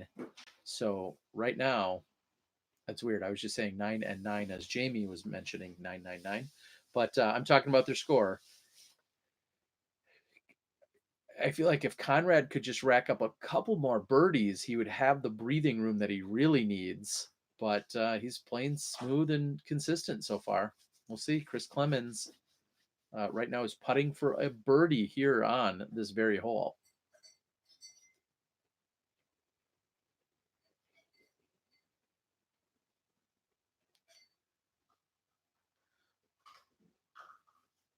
Not as good as American Disc Golf Tour. I cannot agree more. Without those Hooters girls shackled to the leaderboard or whatever they did. Yeah, we had a moment. We had a moment. We will never talk about 888 again and not talk about Nico. He is forever in the conversation. You're exactly right. I mean, kind of like you will never go to that hole at Beaver State Fling. I believe it's hole number 5. Not quite as easy to remember with 36 of them out there, but yeah, you will never go to hole 5 and not talk about Philo's Albatross in the same sense. So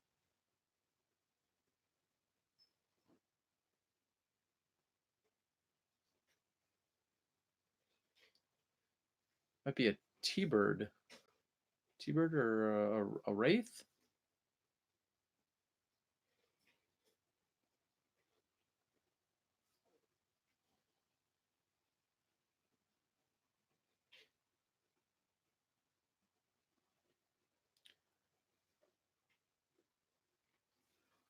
Wow.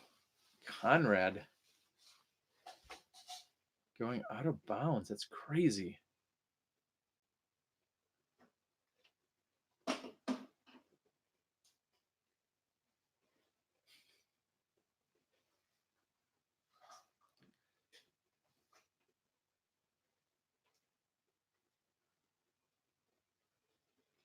As we're watching the tee here, this is, this hole, dare I say, is just like 17 in that this has absolutely crushed some people's tournaments. I mean, I've seen everything from a 21, maybe not by a top player, but a 21. Now, obviously now all the way down to the 2, but this hole, I feel like this tee shot is easier than it's been in years past. Not necessarily that the approach has been any easier, but the tee shot I think is a little less daunting than it used to be. The tee used to be about 150, maybe 200 feet to Albert's right, and you essentially were throwing right over the parking lot, right off the tee. And now here you're throwing a much more, you're keeping it over a lot more ground or grass before finding the OB here. And a good shot, yeah, there by Albert.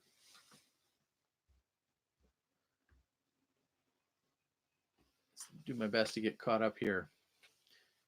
Conrad really trying to lose. Maybe Big Germ will make a move and win it. Salient is the best disc golf manufacturer. Don't at me. Yeah, sure, we'll go with that. Let's go, Nico. Keep making the moves. Salient, haven't heard. Matt says, funny, but back 9 on hole 9. Kenny said James tournament to lose at this point. Then James caged the putt. And also James then going OB here. Let me see if I can a little bit more volume here. I'm not sure as to what they're discussing. I've turned them down momentarily.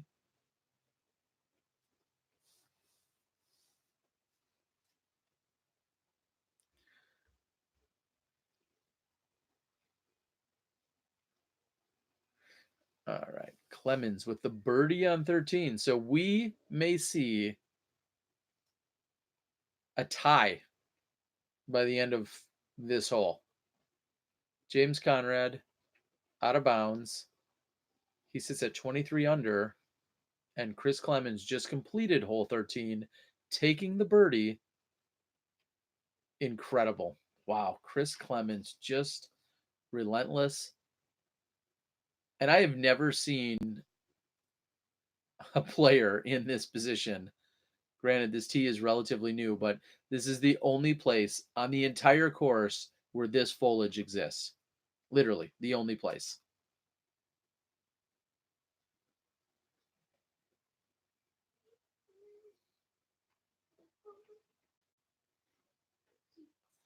Seems like he navigated successfully. The tee shot on 888 on the other side was crazy. I totally agree.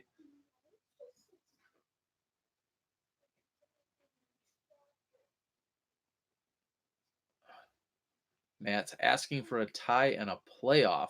What are we watching? Description of a round? Jeremiah, well, most of us are watching the actual live feed. And then at the same time, we're watching UDisc and having a conversation. Dare I say I'm just somewhat of a facilitator and helping out, offering up a chat board is really all I'm doing here today while trying to look spiffy.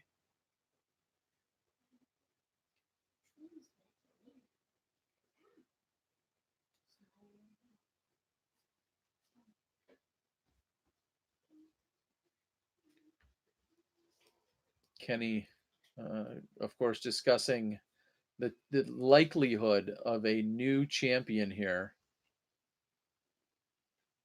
James Conrad has it in his sights right now. Chris Clemens trying to hunt him down.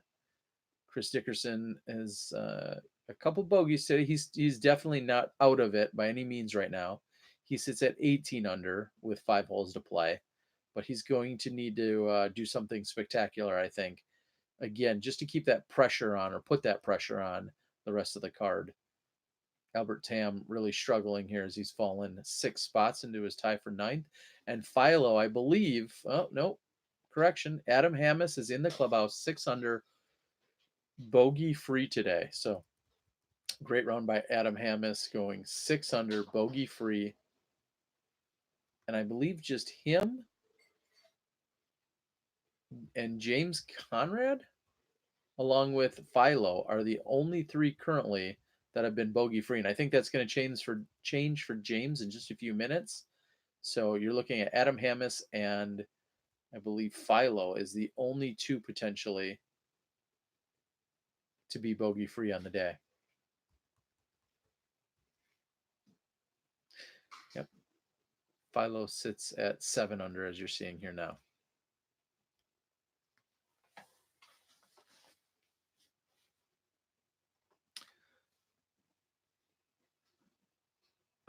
As Jamie's talking about, where are they? That's the one thing we're missing. We're not able to see anything from the people that are making the push. Chris Clemens, Nikola Castro, Chris Dickerson, all on that second card. And unfortunately, we're not able to watch any of that.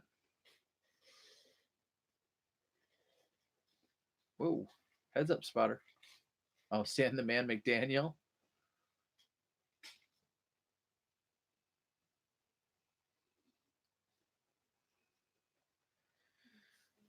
"17 is looming," as Matt says. You just can never stress that enough. You don't want to be thinking about it yet as one of the competitors, but we all know as spectators, from the comfort of your couch or your beach house, we all know that 17 is definitely looming.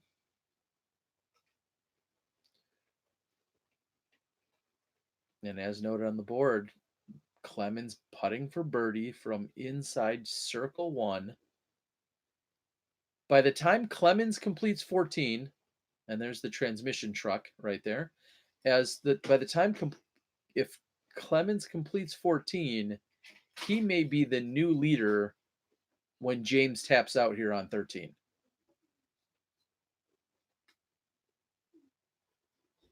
Crazy. Absolutely crazy.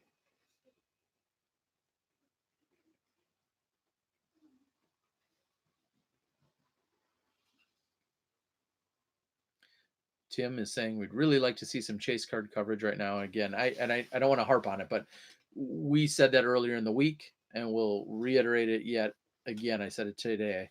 That's the one disadvantage to the technology.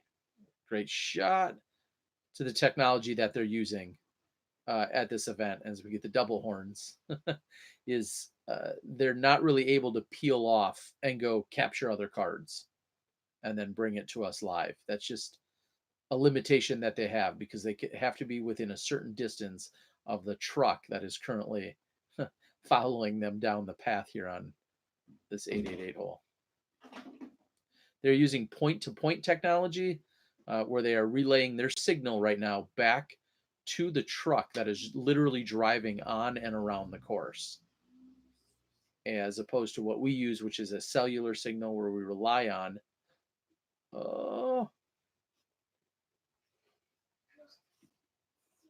Oh, looks like it stayed on.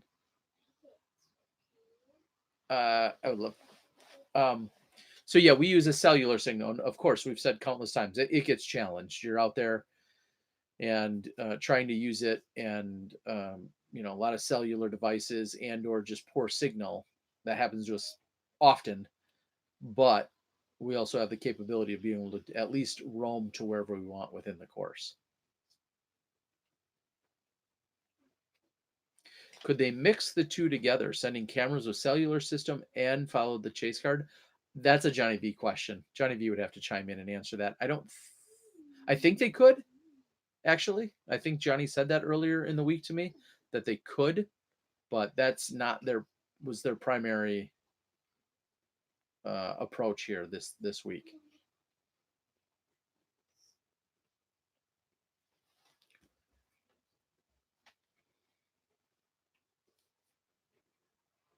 I'm going to be checking my notes here, see if anything's come in from Johnny V. I did not realize, I'll be the first to admit, I didn't realize that there was a post by Discmania just before the round that he broke his hand and that he would still be competing.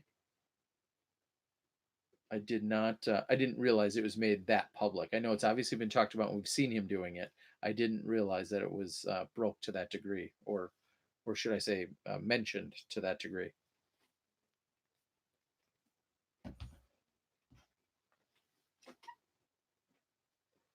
Jeremiah referencing Eagle McMahon after he got frustrated yesterday on missing his putt for birdie on hole 16. He punched what looked like really the whale sack between him and the ground was the whale sack, but he punched the whale sack or the ground or both directly or indirectly.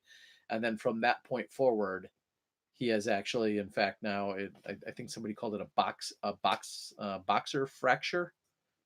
I'm not familiar with the exact ailment, but that's what they're calling it.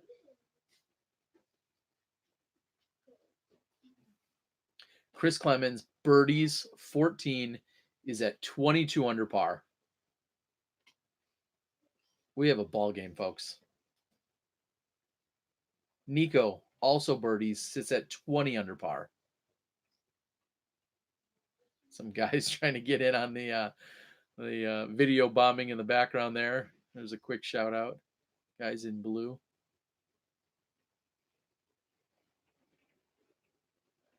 Feels like it is raining here in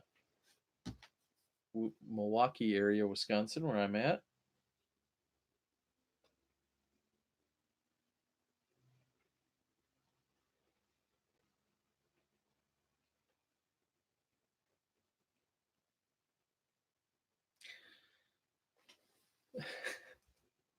Kenny talking about Conrad's long hair, don't care.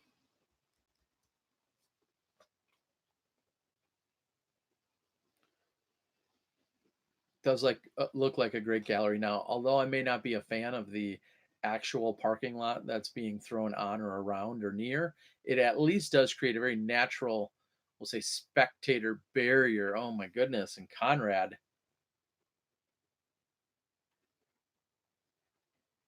Ouch. Yeah, and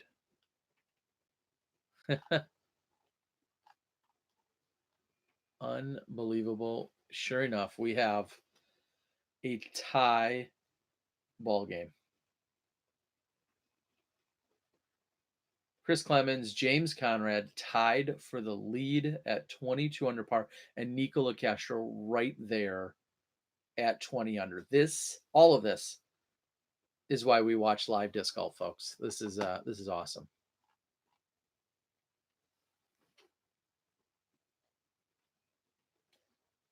What? Sorry, I'm just listening to Jamie, but that sounds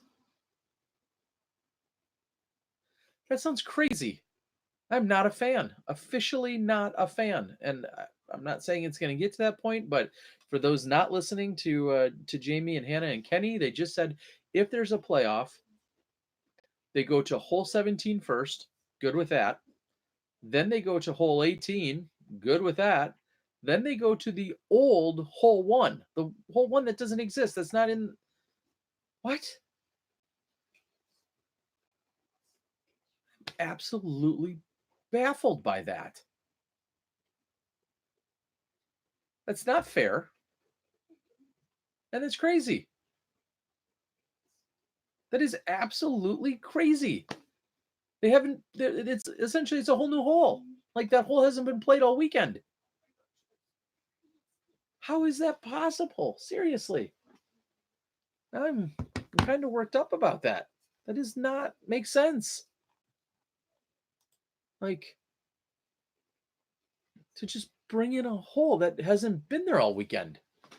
Not just like a pin placement, but an entire hole. Matt's asking if I know why. I was just going to say it has everything to do with flow, and it makes sense. You go 17, 18, and then walking back to 1. I know they wouldn't go over to the new hole 1. I get that. I could see them just doing 17, 18 over and over and over, but I don't know how you can just put hole 1 back in the ground and be like, yeah, this is your hole for a playoff. I so disagree with that. All right. Doc says, sounded like I wanted to use adult language. No, I'm not too worried about them.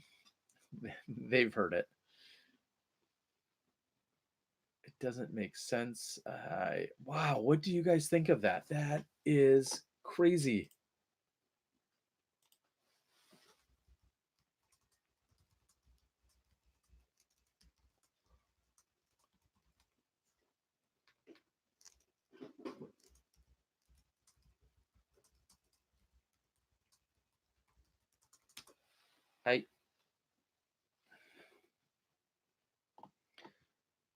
I do not understand that. I'm sorry. I'm actually almost at a loss for words, believe it or not, people. But to have them implement old hole 1.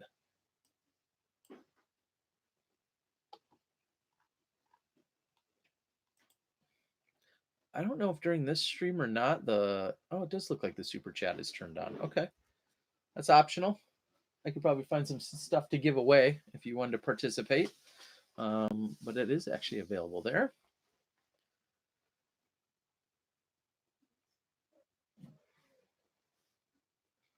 All right, I'm going to pull our scores back up, see what Chris Clemens is up to on hole number 15. Definitely not a lefty favorable hole, although he has a really good forehand. It says he's on the fairway after 2 throws, 1 being OB. So he must have missed a Mando, so to speak, on hole number 15. So Chris Clemens pumping the brakes a little bit. Wow.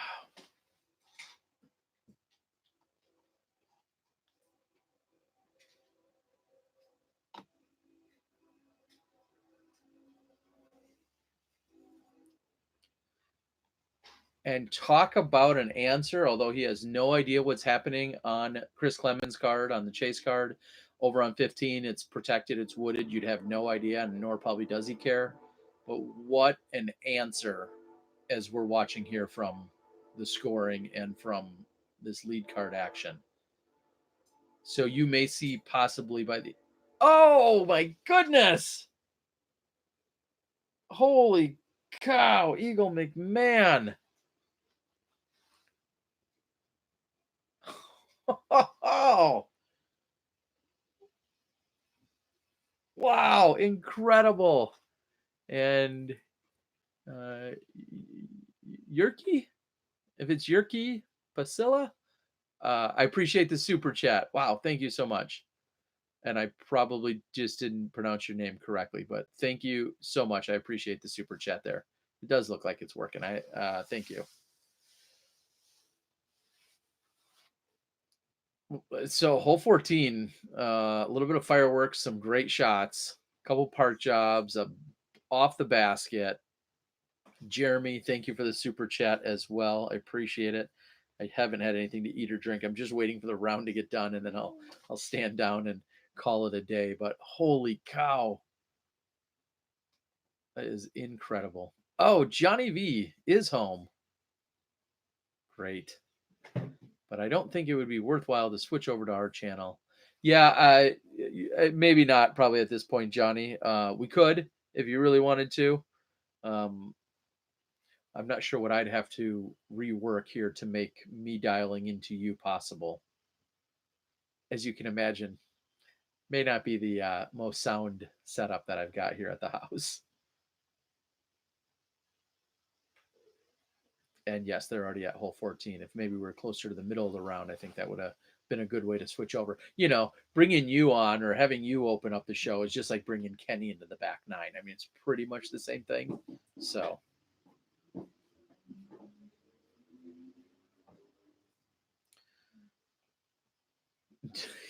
Yes, no spoilers. Good call. Doc, thank you so much for the super chat. Very much appreciated.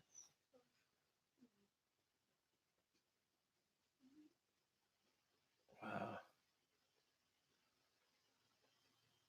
And I'm guessing I don't know where you guys are at, but I'm guessing that my stream is definitely behind considerably.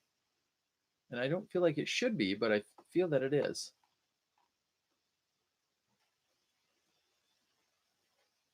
Somebody should type something just as it happens. Right now, Eagle barely put it in. Wow.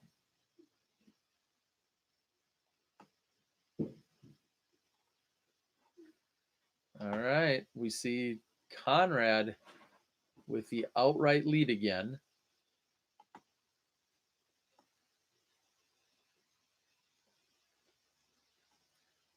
Listen.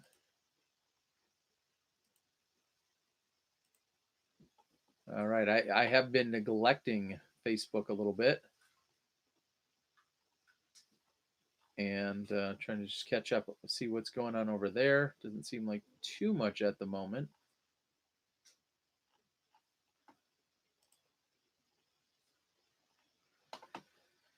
Wow, incredible.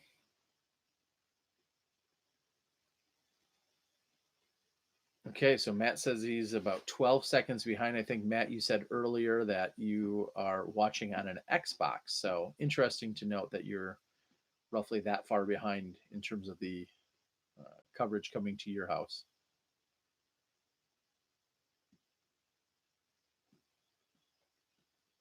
Can we see some second card Clemens coverage? I'm just reading that.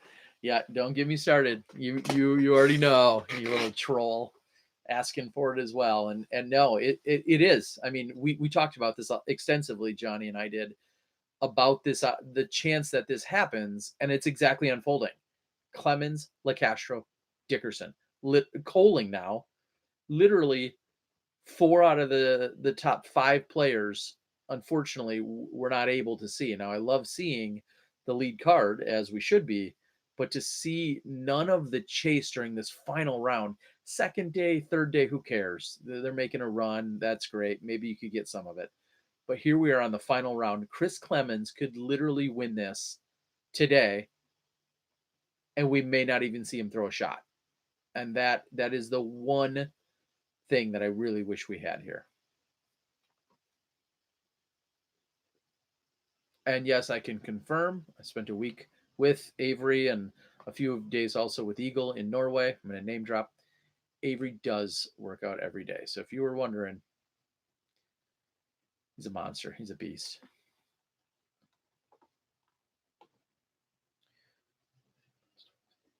Being a troll is fun. It can be, Jeremy. Just ask the acid guy who was here earlier. Did Eagle hurt his hand today? No, he hurt it yesterday during hole number 16. He was going for a birdie, missed the birdie putt, and then punched that poor whale sack into the ground. Oh, there's chase card coverage. Come on, cut to it. Give it to us. Give it to us. That guy, get out of our way. You're too tall. Nope.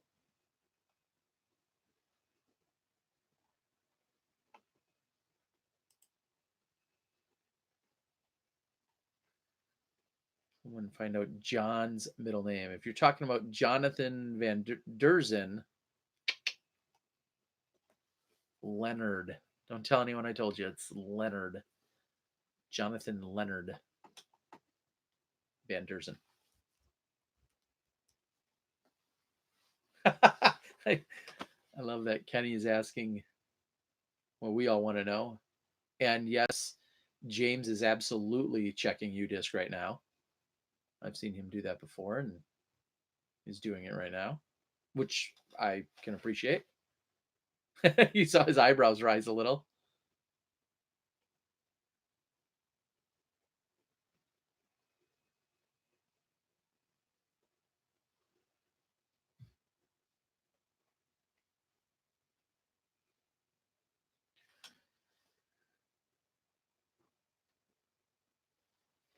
Hannah making a plug here for UDisc. Some of my favorite people in the world Matt and Josh, along with Dan, the hype man, who's out there on the course.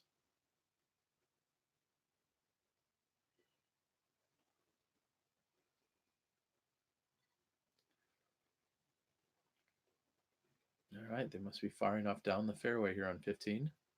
And that is a pretty good looking shot.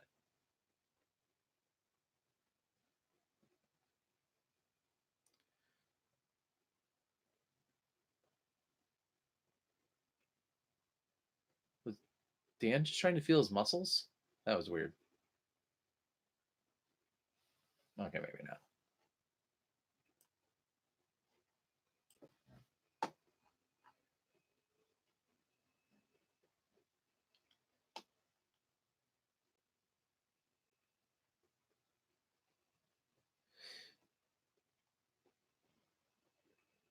And watching Conrad, I'm not sure if it's stuttering for you guys. It is for me currently.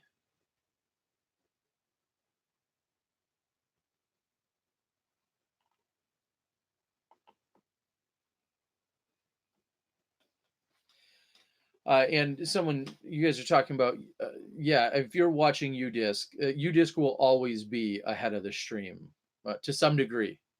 There is a delay built in so that, oh, we need another chair gate, but there is a delay that UDisc has graciously created. They started that a couple years ago for Smashbox and the Pro Tour, in that, you know, when they're hitting something, it's truly instant. We have anywhere from a 1 to 10 to 15-second delay, whatever the case might be. Every company's a little different.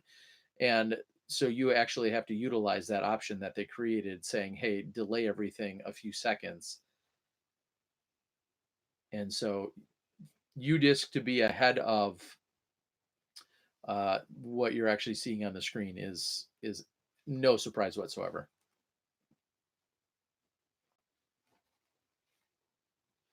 So, Johnny, I'm not sure if you were here earlier. I know you're out there on the board watching, logged in under Smashbox TV. One thing that was talked about that I just about lost my cool or mind over, not my cool.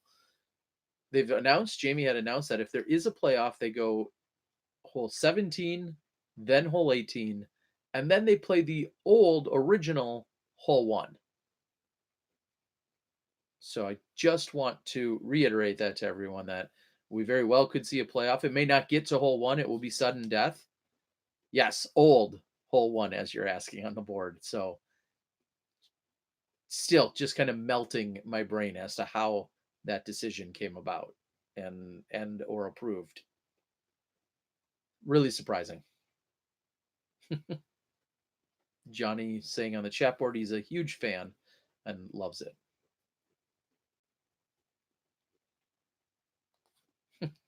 Doc, no, I'm not looking for allies. I was just making sure that Johnny was caught up with the situation.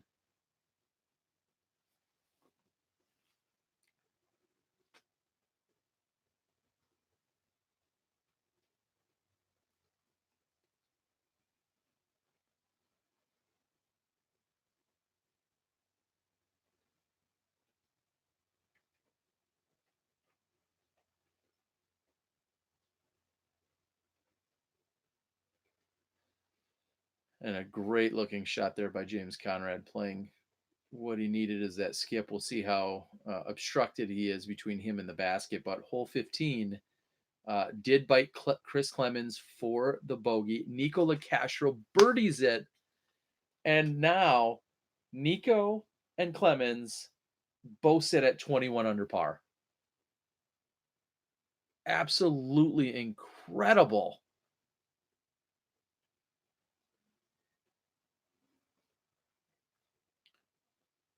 Conrad again sits at 23 under. He might walk away with the par here. If he can get up and down, he walks away with the par.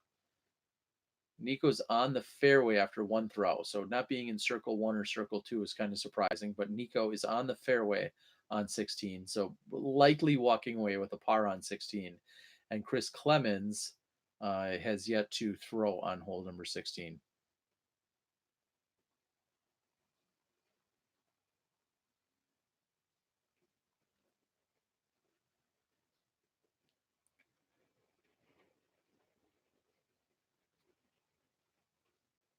Doc is calling for the three-way tie.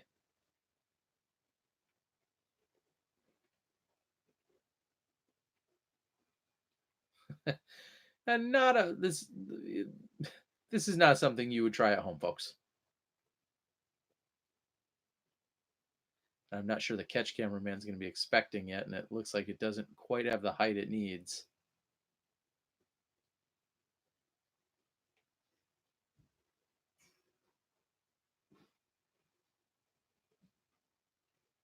Hello, Vito from Germany. Good to have you join us here. I will reintroduce it. It's Terry Miller, the Disc Golf Guy. We're here for our USDGC watch party, just watching things unfold and consuming the USDGC, hopefully in a similar way that you are. I wanted to help provide a good chat board, chat room atmosphere, interact with everyone, maybe answer a few questions and or clarifications. You may be listening to Jamie and Kenny and Hannah calling the shots, and maybe you've entirely tuned me out and you're all about the chat board. Whatever it is, it doesn't matter. We're just glad that you're here and have a little bit of sense of community feel as I'm watching the USDGC final round unfold. I feel as if some of you that are here aren't even actually watching the feed, which also somewhat amuses me. So glad to have everyone here.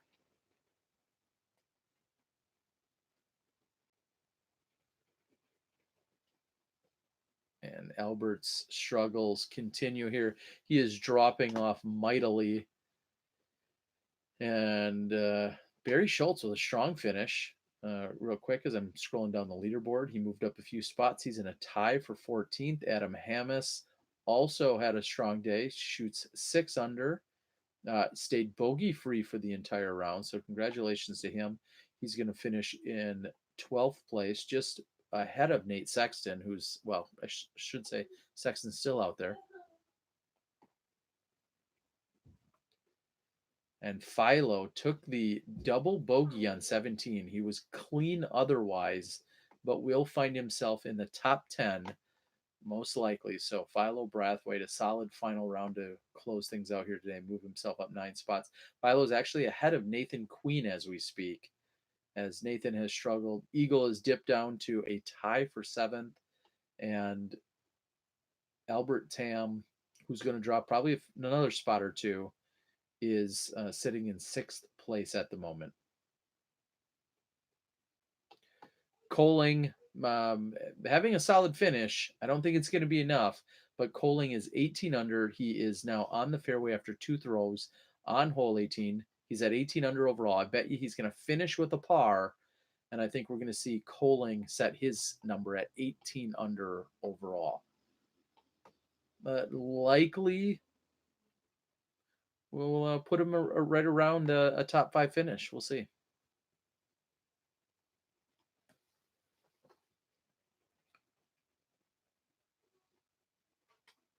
Great shot from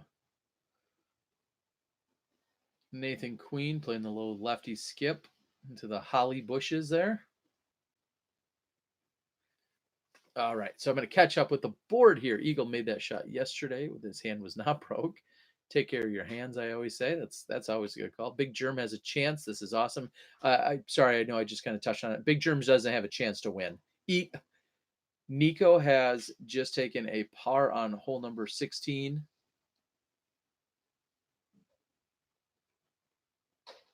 Chris Dickerson also takes a par. Germ doesn't have a chance to win at this point. In my opinion, you need 3 people to melt down. So I don't think he can win it, but he's definitely going to finish way up in the top couple of spots.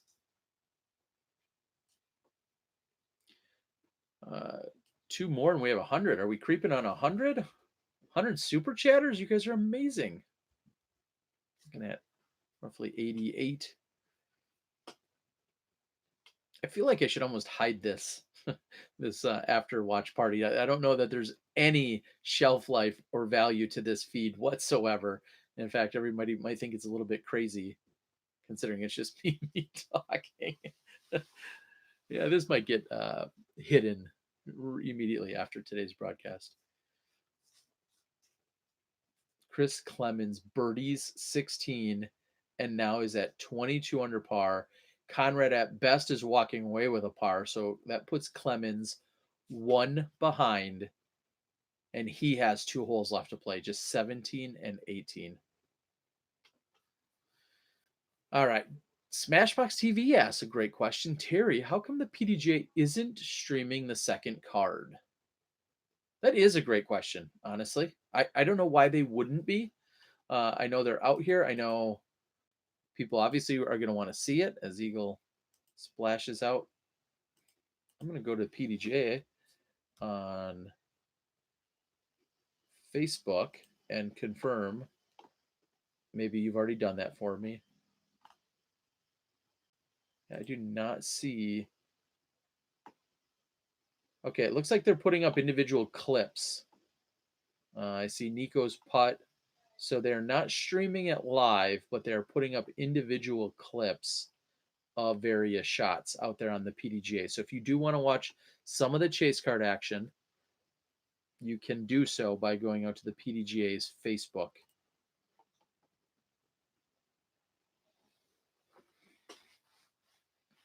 All right. I really thought Nate would do better with the course being so dry and skippy and with the weather change today, but Big Germ's flexing his brain muscles.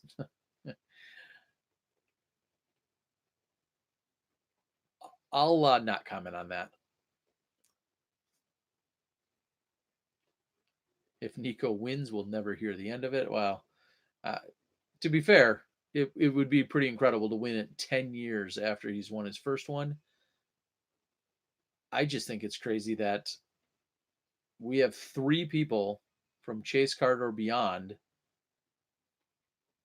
that could win this right now. Okay, maybe really just 2 from the Chase.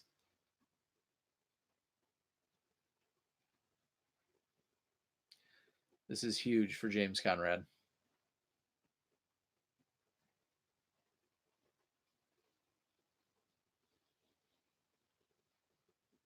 Wow.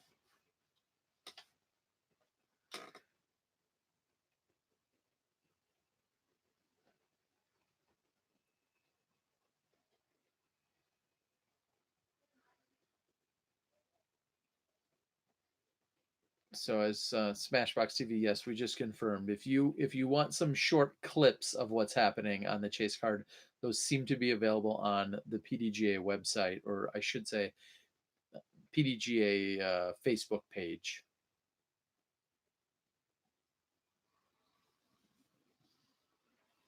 And certainly one of the comments that's been talked about a lot over the last few days. I steal it from Hannah, where she said that, Nico has been quoted as saying that he may want this one more than any other competitor out there. Everybody may have the shots, but he may want it more, the desire more than anyone else out there. And right now he is putting up a heck of a fight. He's got 2 bogeys on the day on 9 and 11. And he currently sits 5 under for the round and 21 under overall.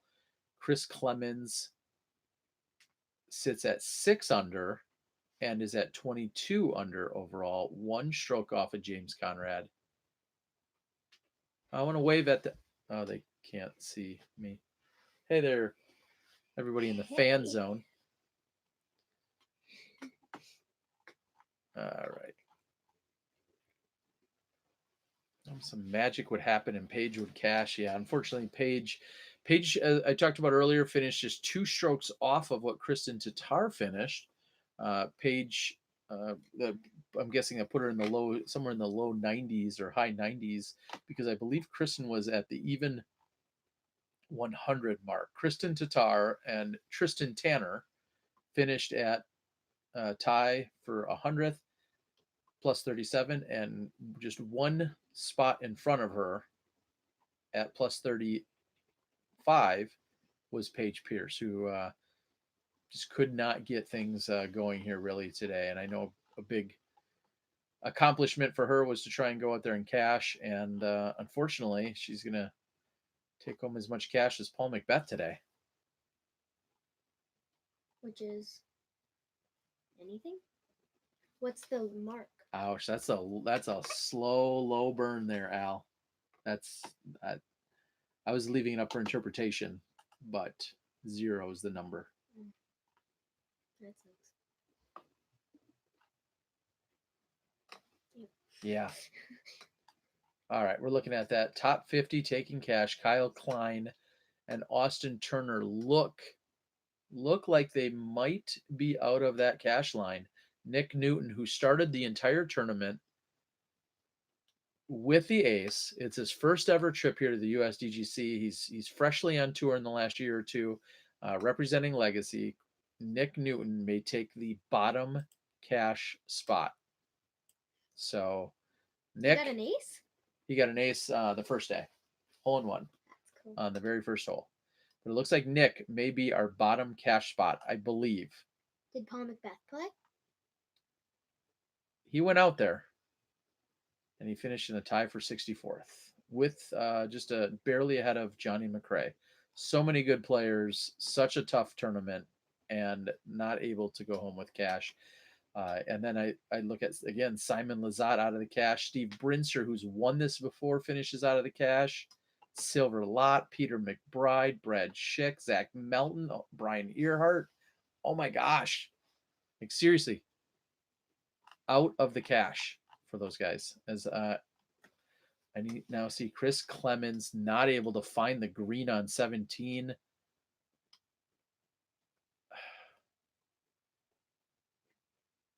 Nice shot by Nathan Queen. Chris Clemens is victim to hole 17. He has officially ended his run at the USDGC.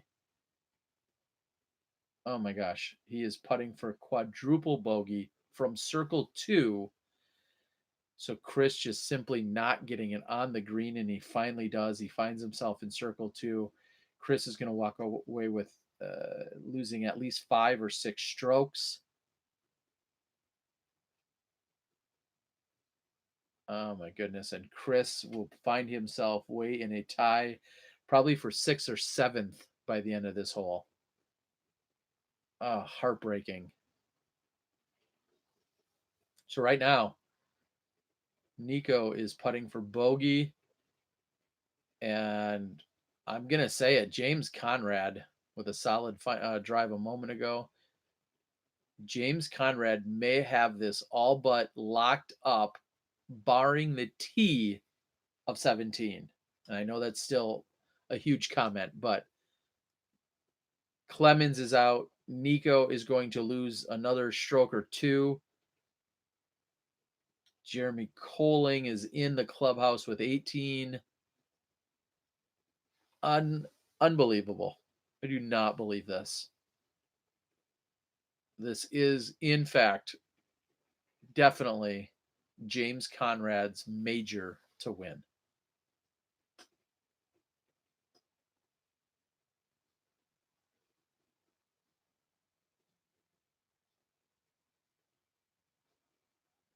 This is incredible. As I'm listening to also the commentary, Matt says, so Terry, Ken called the Albatross a double eagle after Hannah or someone else mentioned it. What is the correct term? I don't know why they wouldn't call it an Albatross. Kenny is, however, more of a ball golfer than probably every one of us on the board, and then some out there viewing, watching, playing. Like, Kenny knows his golf. So for him to use the term double eagle, I'm guessing there's some logic to that as opposed to Albatross.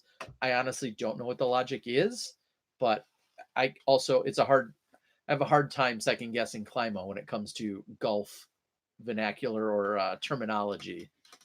So What does it mean? So it's hole 1, hole 2, and then hole 3A. What is that?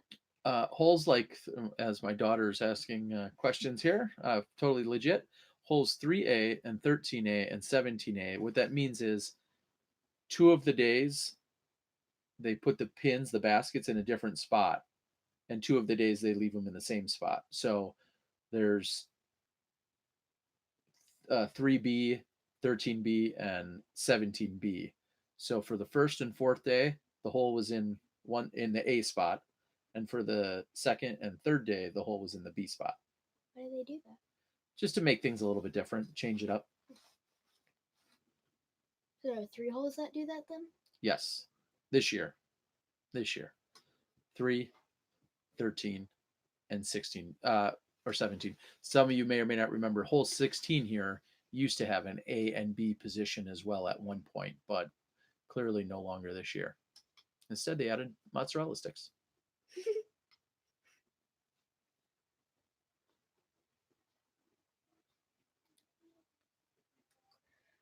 Misses the putt from that spot. So that is James Conrad. He's going to be tapping in.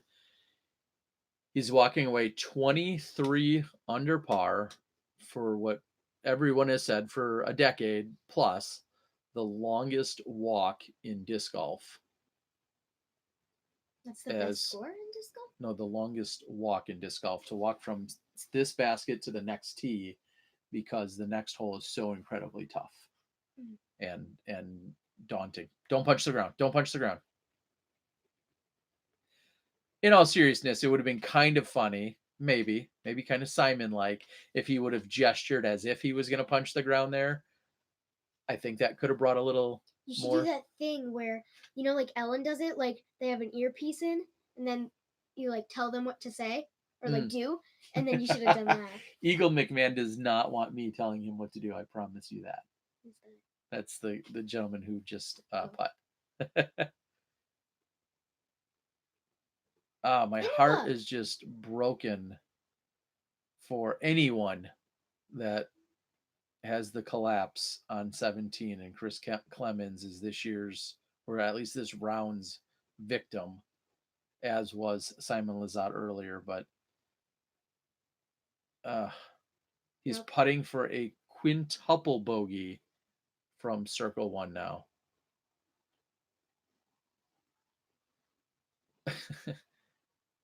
This is James Conrad. I'm just waiting for it to show up on UDIS. This is James Conrad's major.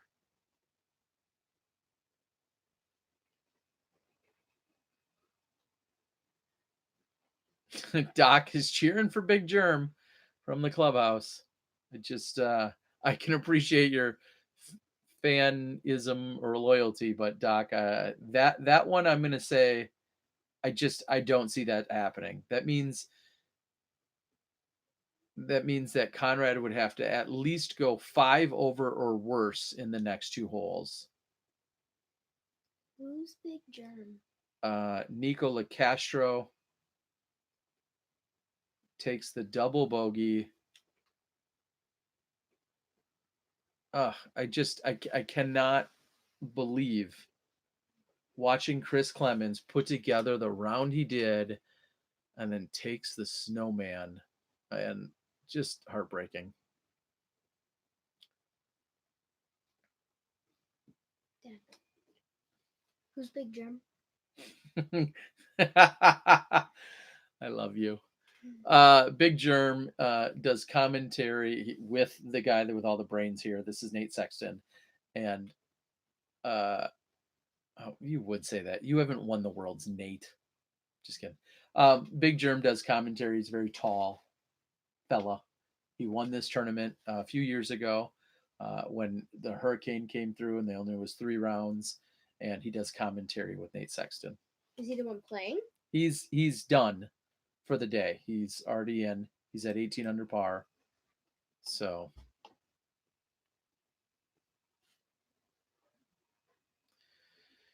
all right. No way someone could get a 10. Eagle must be sick to his stomach seeing all this mediocre play. There's Kona Panis's dad.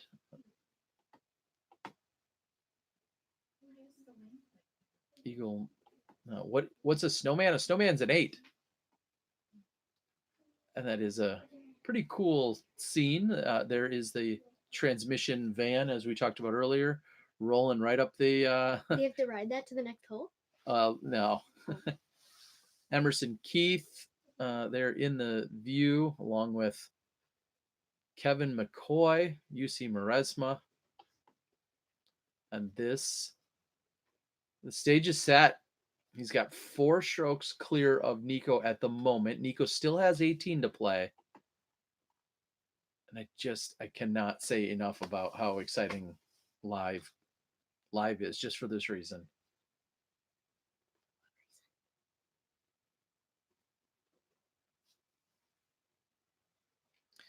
I agree. I think we need to see it.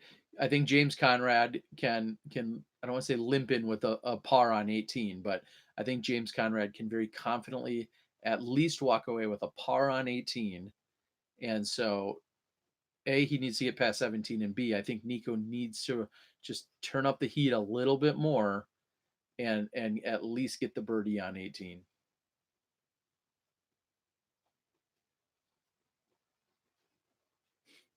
Here.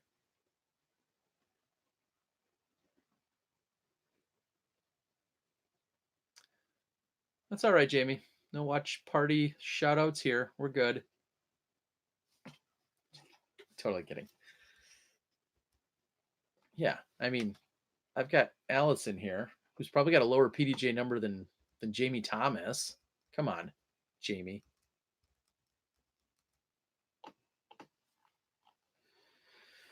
Oh, my heart is racing. This is incredible. I'm going to say this shot and this tee clearly determines the entire championship right now, because if Conrad puts this on, yeah, James Conrad just needs to put this on the green, and he will be your USDGC champion.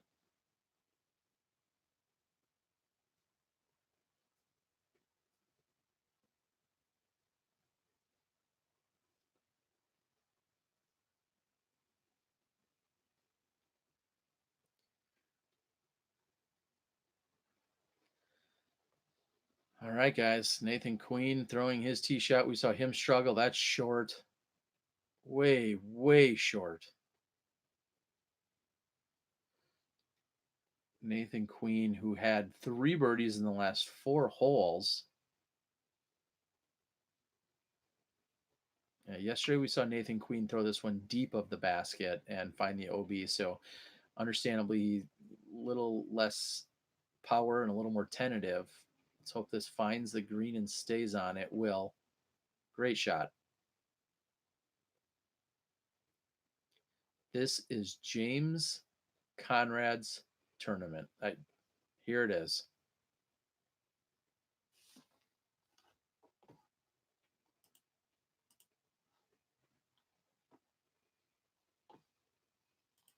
This is absolutely incredible. Here we go. If he gets a green flag here, Allison, he basically wins the tournament. Oh, that's short.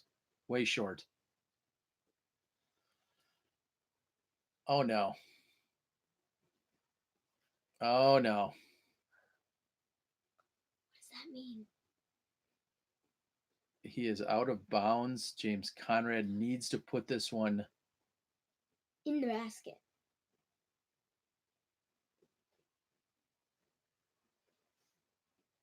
Oh, that is not. Is that hard enough either? It is not. James. You guys are basically doing the same thing. Oh my goodness. James Conrad may be giving this up to Nikola Castro.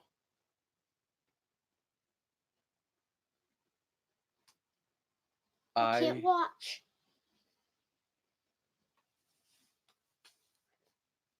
Come on, James. Put it on the green. Give it some power. That's got a little more power.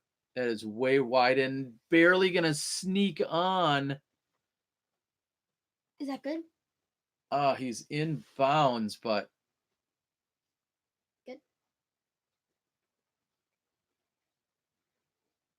Oh, this is going to come down absolutely to the final hole now.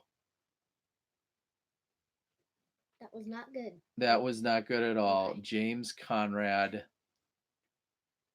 We cannot say Is this that enough Nico? about hole 17. No, this is Albert from Estonia. So Nico is Estonia. on playing hole 18. A playoff is now coming in mind. James is, yes, likely walking away with a 7, which will put him to, oh my gosh, that will put him to 19 under par. Oh, chase card coverage. What does that mean? It means this is the next group of people. Oh. Who's that? That is Chris Dickerson. Okay.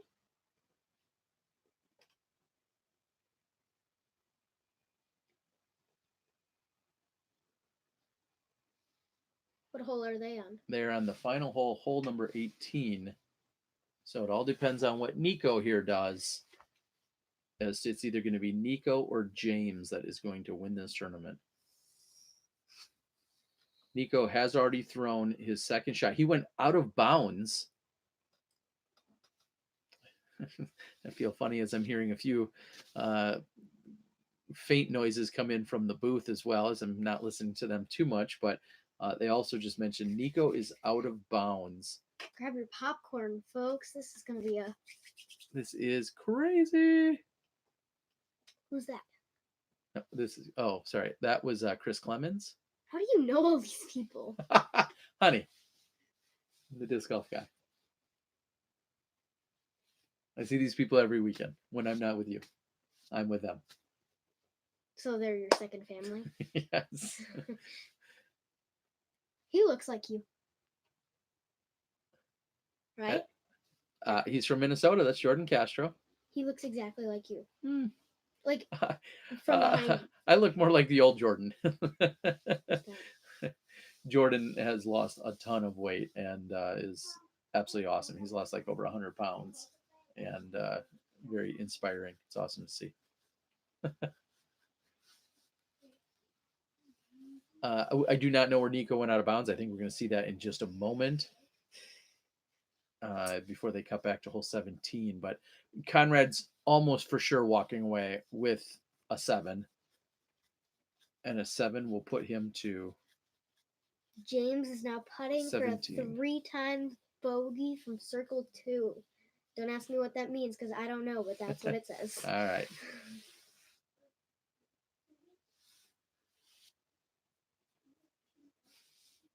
Ooh. What happened? Sounds like we're not seeing the... Basket? So this is Nico throwing his 3rd shot. 4th shot? He's looking at a bogey. If he gets up down, he's looking at a bogey, which means James Conrad might be able to... if Conrad pars, will they be tied? No. If Conrad pars hole 18, if he takes the 7 on 17, he takes a par on 18, he could potentially win this by 1. I feel like Kenny just said the same thing I did. I had to do some math. I'm not as smart as Kenny. Everybody keeps saying, imagine if Coling won or is going to win. I'll put $100 down right now that Jeremy Coling is not going to be your champion. If anyone wants to take that. I'll take it. I'm not going to give you $100 if he does win, though. Oh my gosh. Yeah, everybody's calling for a 3-person playoff. I know you guys are all asking for it.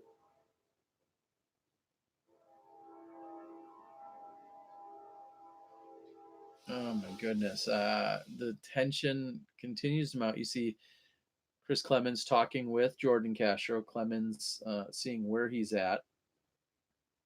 Wants to see if he needs to run this or not, or where he's at. Who's updating He's this? just trying to probably at this point save himself a few $100s.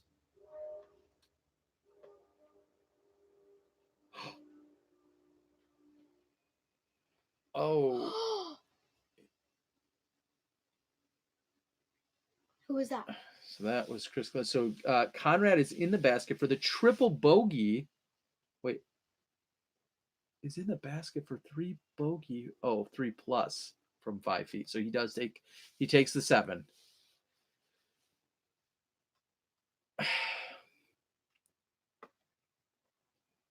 A Nico Germ playoff. It's too late to buy in. How much live is left? Well, we are watching Nate Sexton from the chase card putt on hole 18, and then the lead card will be walking up 18 in just a moment. Nice putt. There's some bonus card, second card coverage coming in.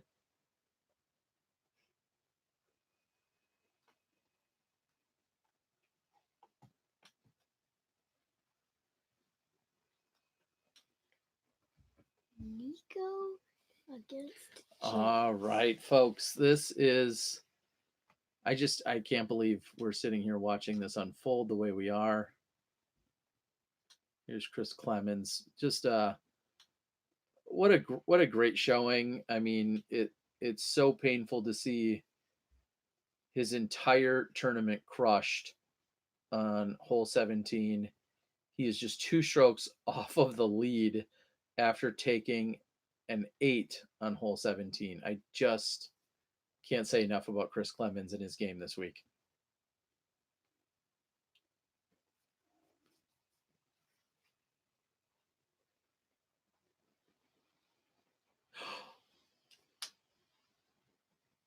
And that might be enough to keep Nico's chances of winning this alive. This is Chris Dickerson, who's looking for a top 5 finish.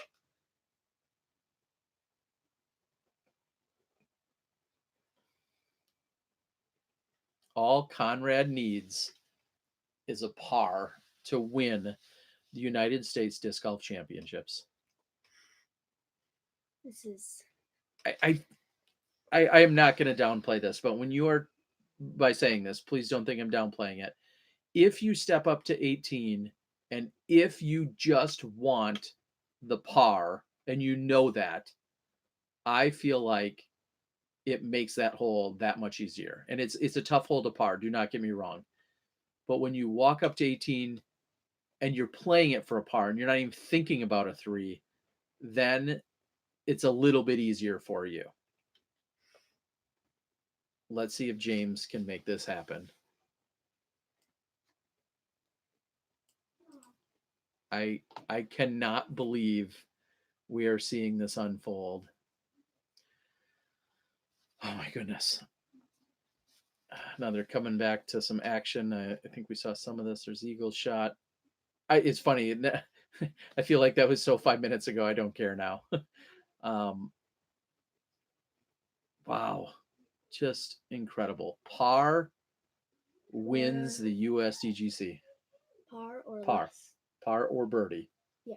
Or a But hole in one.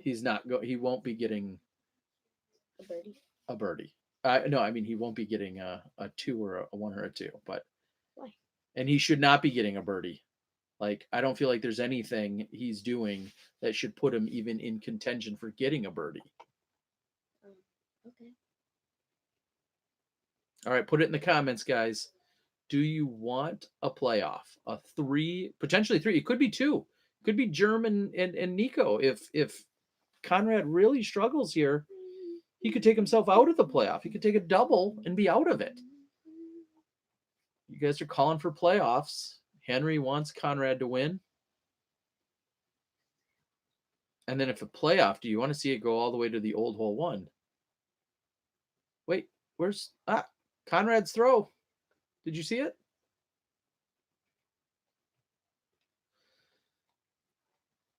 I want my money back. Oh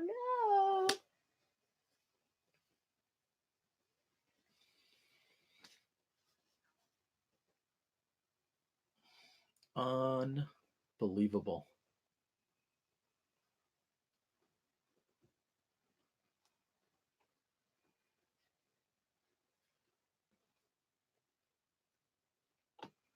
I I love the view here. I wish we were a little more in there, but it is a gorgeous view.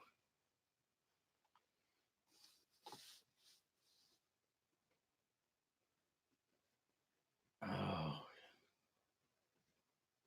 this is incredible. This is incredible. Is incredible.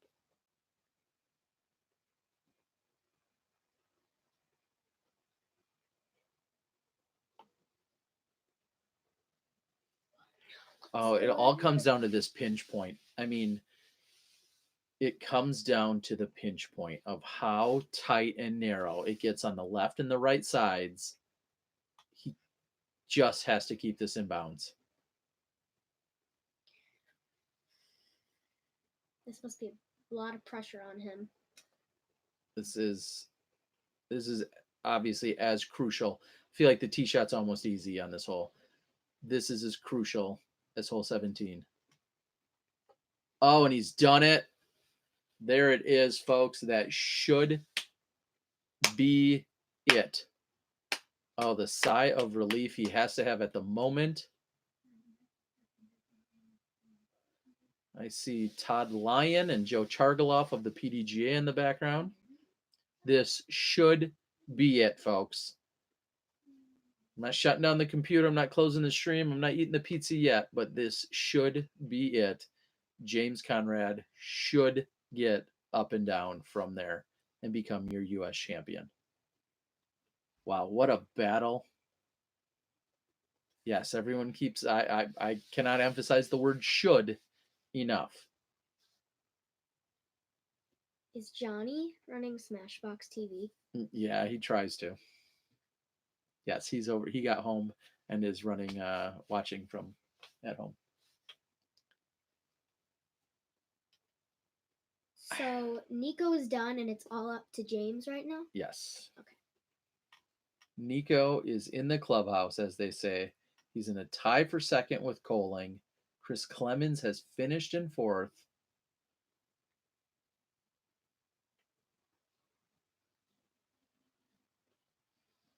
Oh, no.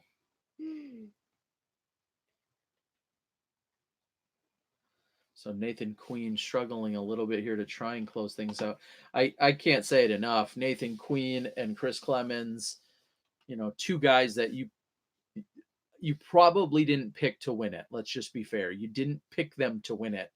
I readily admit I didn't, but boy, did they fought hard and they gained a lot of fans and a lot of support this week, and they should have, and they proved just how good they really are. You wouldn't pass them up next time, maybe, when you're looking at your picks for a big tournament. Just incredible. Coming in hot.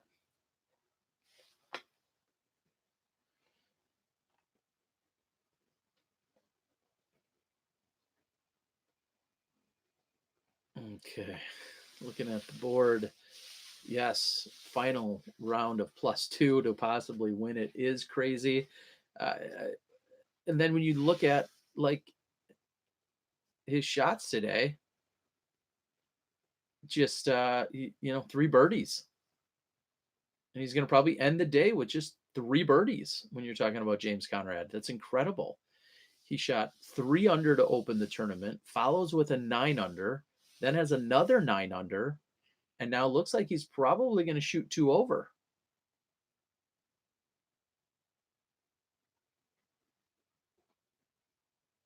There are a lot of people there. There sure are, guys. Here we go. This is James Conrad to lay this up.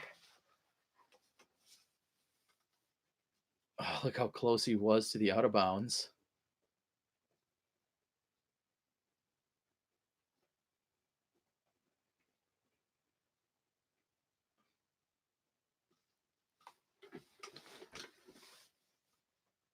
This is it. This is it. If he puts this next to the basket, the tournament is over. And even if he doesn't, it's not yet over, but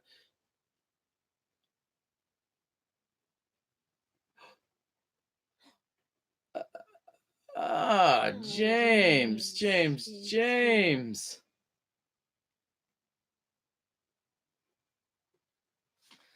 No, James. Seriously, just 3 feet away. Does that mean he lost? No, he has to make it now. Okay. And no matter what, he had 2 shots to get it there. But instead of putting it 2 feet away, he put it 12 feet away, 15 feet away.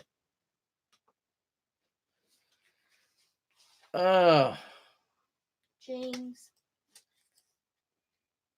Oh my goodness. Oh my goodness, what is happening?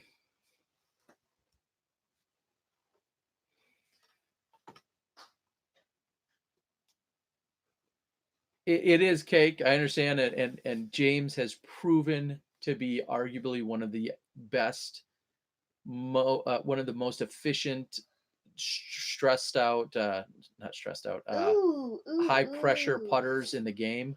He's proven that, but still, you would love that 2-foot tap in when you need it. Who's that, Nathan? That's Nathan Queen. Here's Albert. It like tapped the basket and almost went down. Conrad has only been 67. Conrad, put this in perspective. Thank you. Who says he's 67 from 1X today. He was 100% going into today. 54 holes of golf, and he was 100% circle 1X. Whoa! Now, he Who's needs that? just to make this to become the champion. Next will be Eagle, probably. Gosh, steady up, camera. Zoom out. I'm going to get feisty.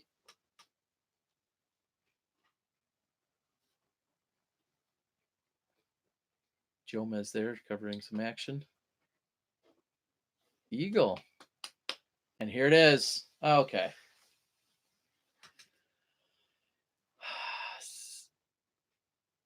Come on.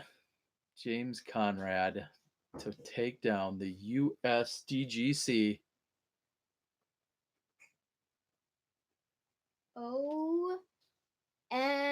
I'm calling. James is going to take this down. He is going to be your USDGC champion. Oh, and he is. He made it! Unbelievable. Oh my gosh. Who's that? Two of his closest friends, Nate Perkins, Alyssa, Paige, Todd Lyon getting in there. Woo, James! You did it! Wait a minute. They're not going to add up the scorecards? We get yelled at for not doing that.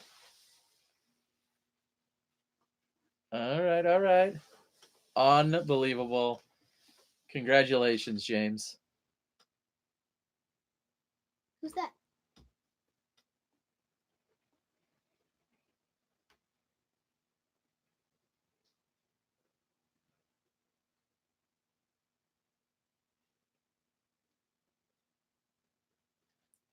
All right, there you have it.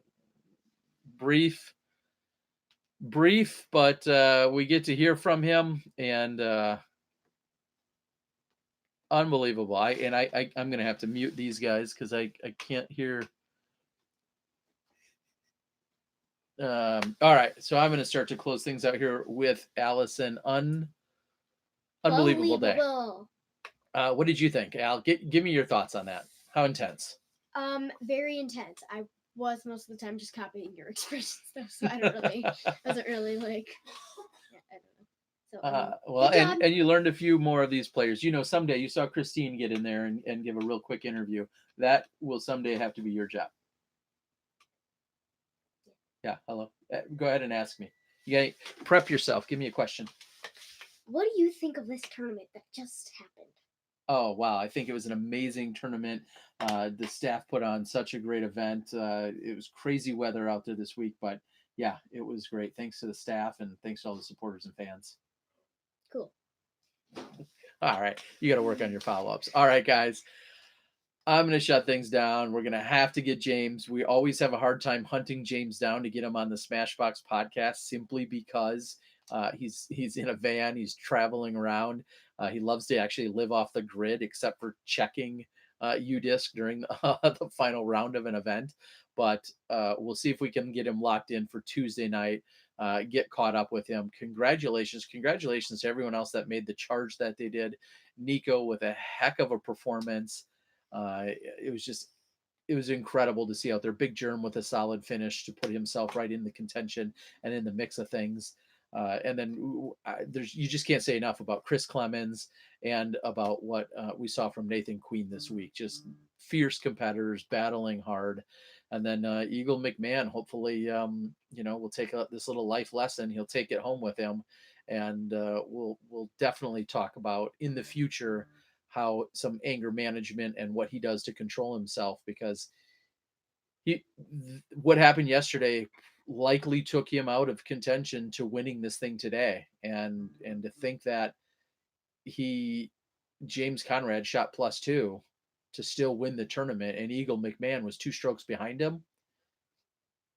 That's going to probably haunt him for a really long time, and unfortunately, it's deservedly so. It should, because he really truly gave up his opportunity by letting those frustrations get to him yesterday. So I don't know if you guys have anything else for me. I'll quickly take a look at the board, but if not, we'll start to shut things down. I want to thank you guys for joining. I hope you thought this was fun. Again, next time, if there's a next time where we aren't providing the coverage directly, maybe we can get a little bit more involved of a watch party. I know with Johnny V at the controls, we would have had far more bells and whistles today, but I had a really good time glued to this chair for every minute of it, and it was a lot of fun. So all the smashies out there, next time Johnny and Allison on the entire show. I don't know about that. I do. But she will be out there. She will be reporting. She will be Instagramming and doing some of that work in the next few years. I can promise you guys that. She's been a lot of fun. So thank you guys for joining us. Allison, you got anything to sign us off, or are you going to make me do that? What do you got to say?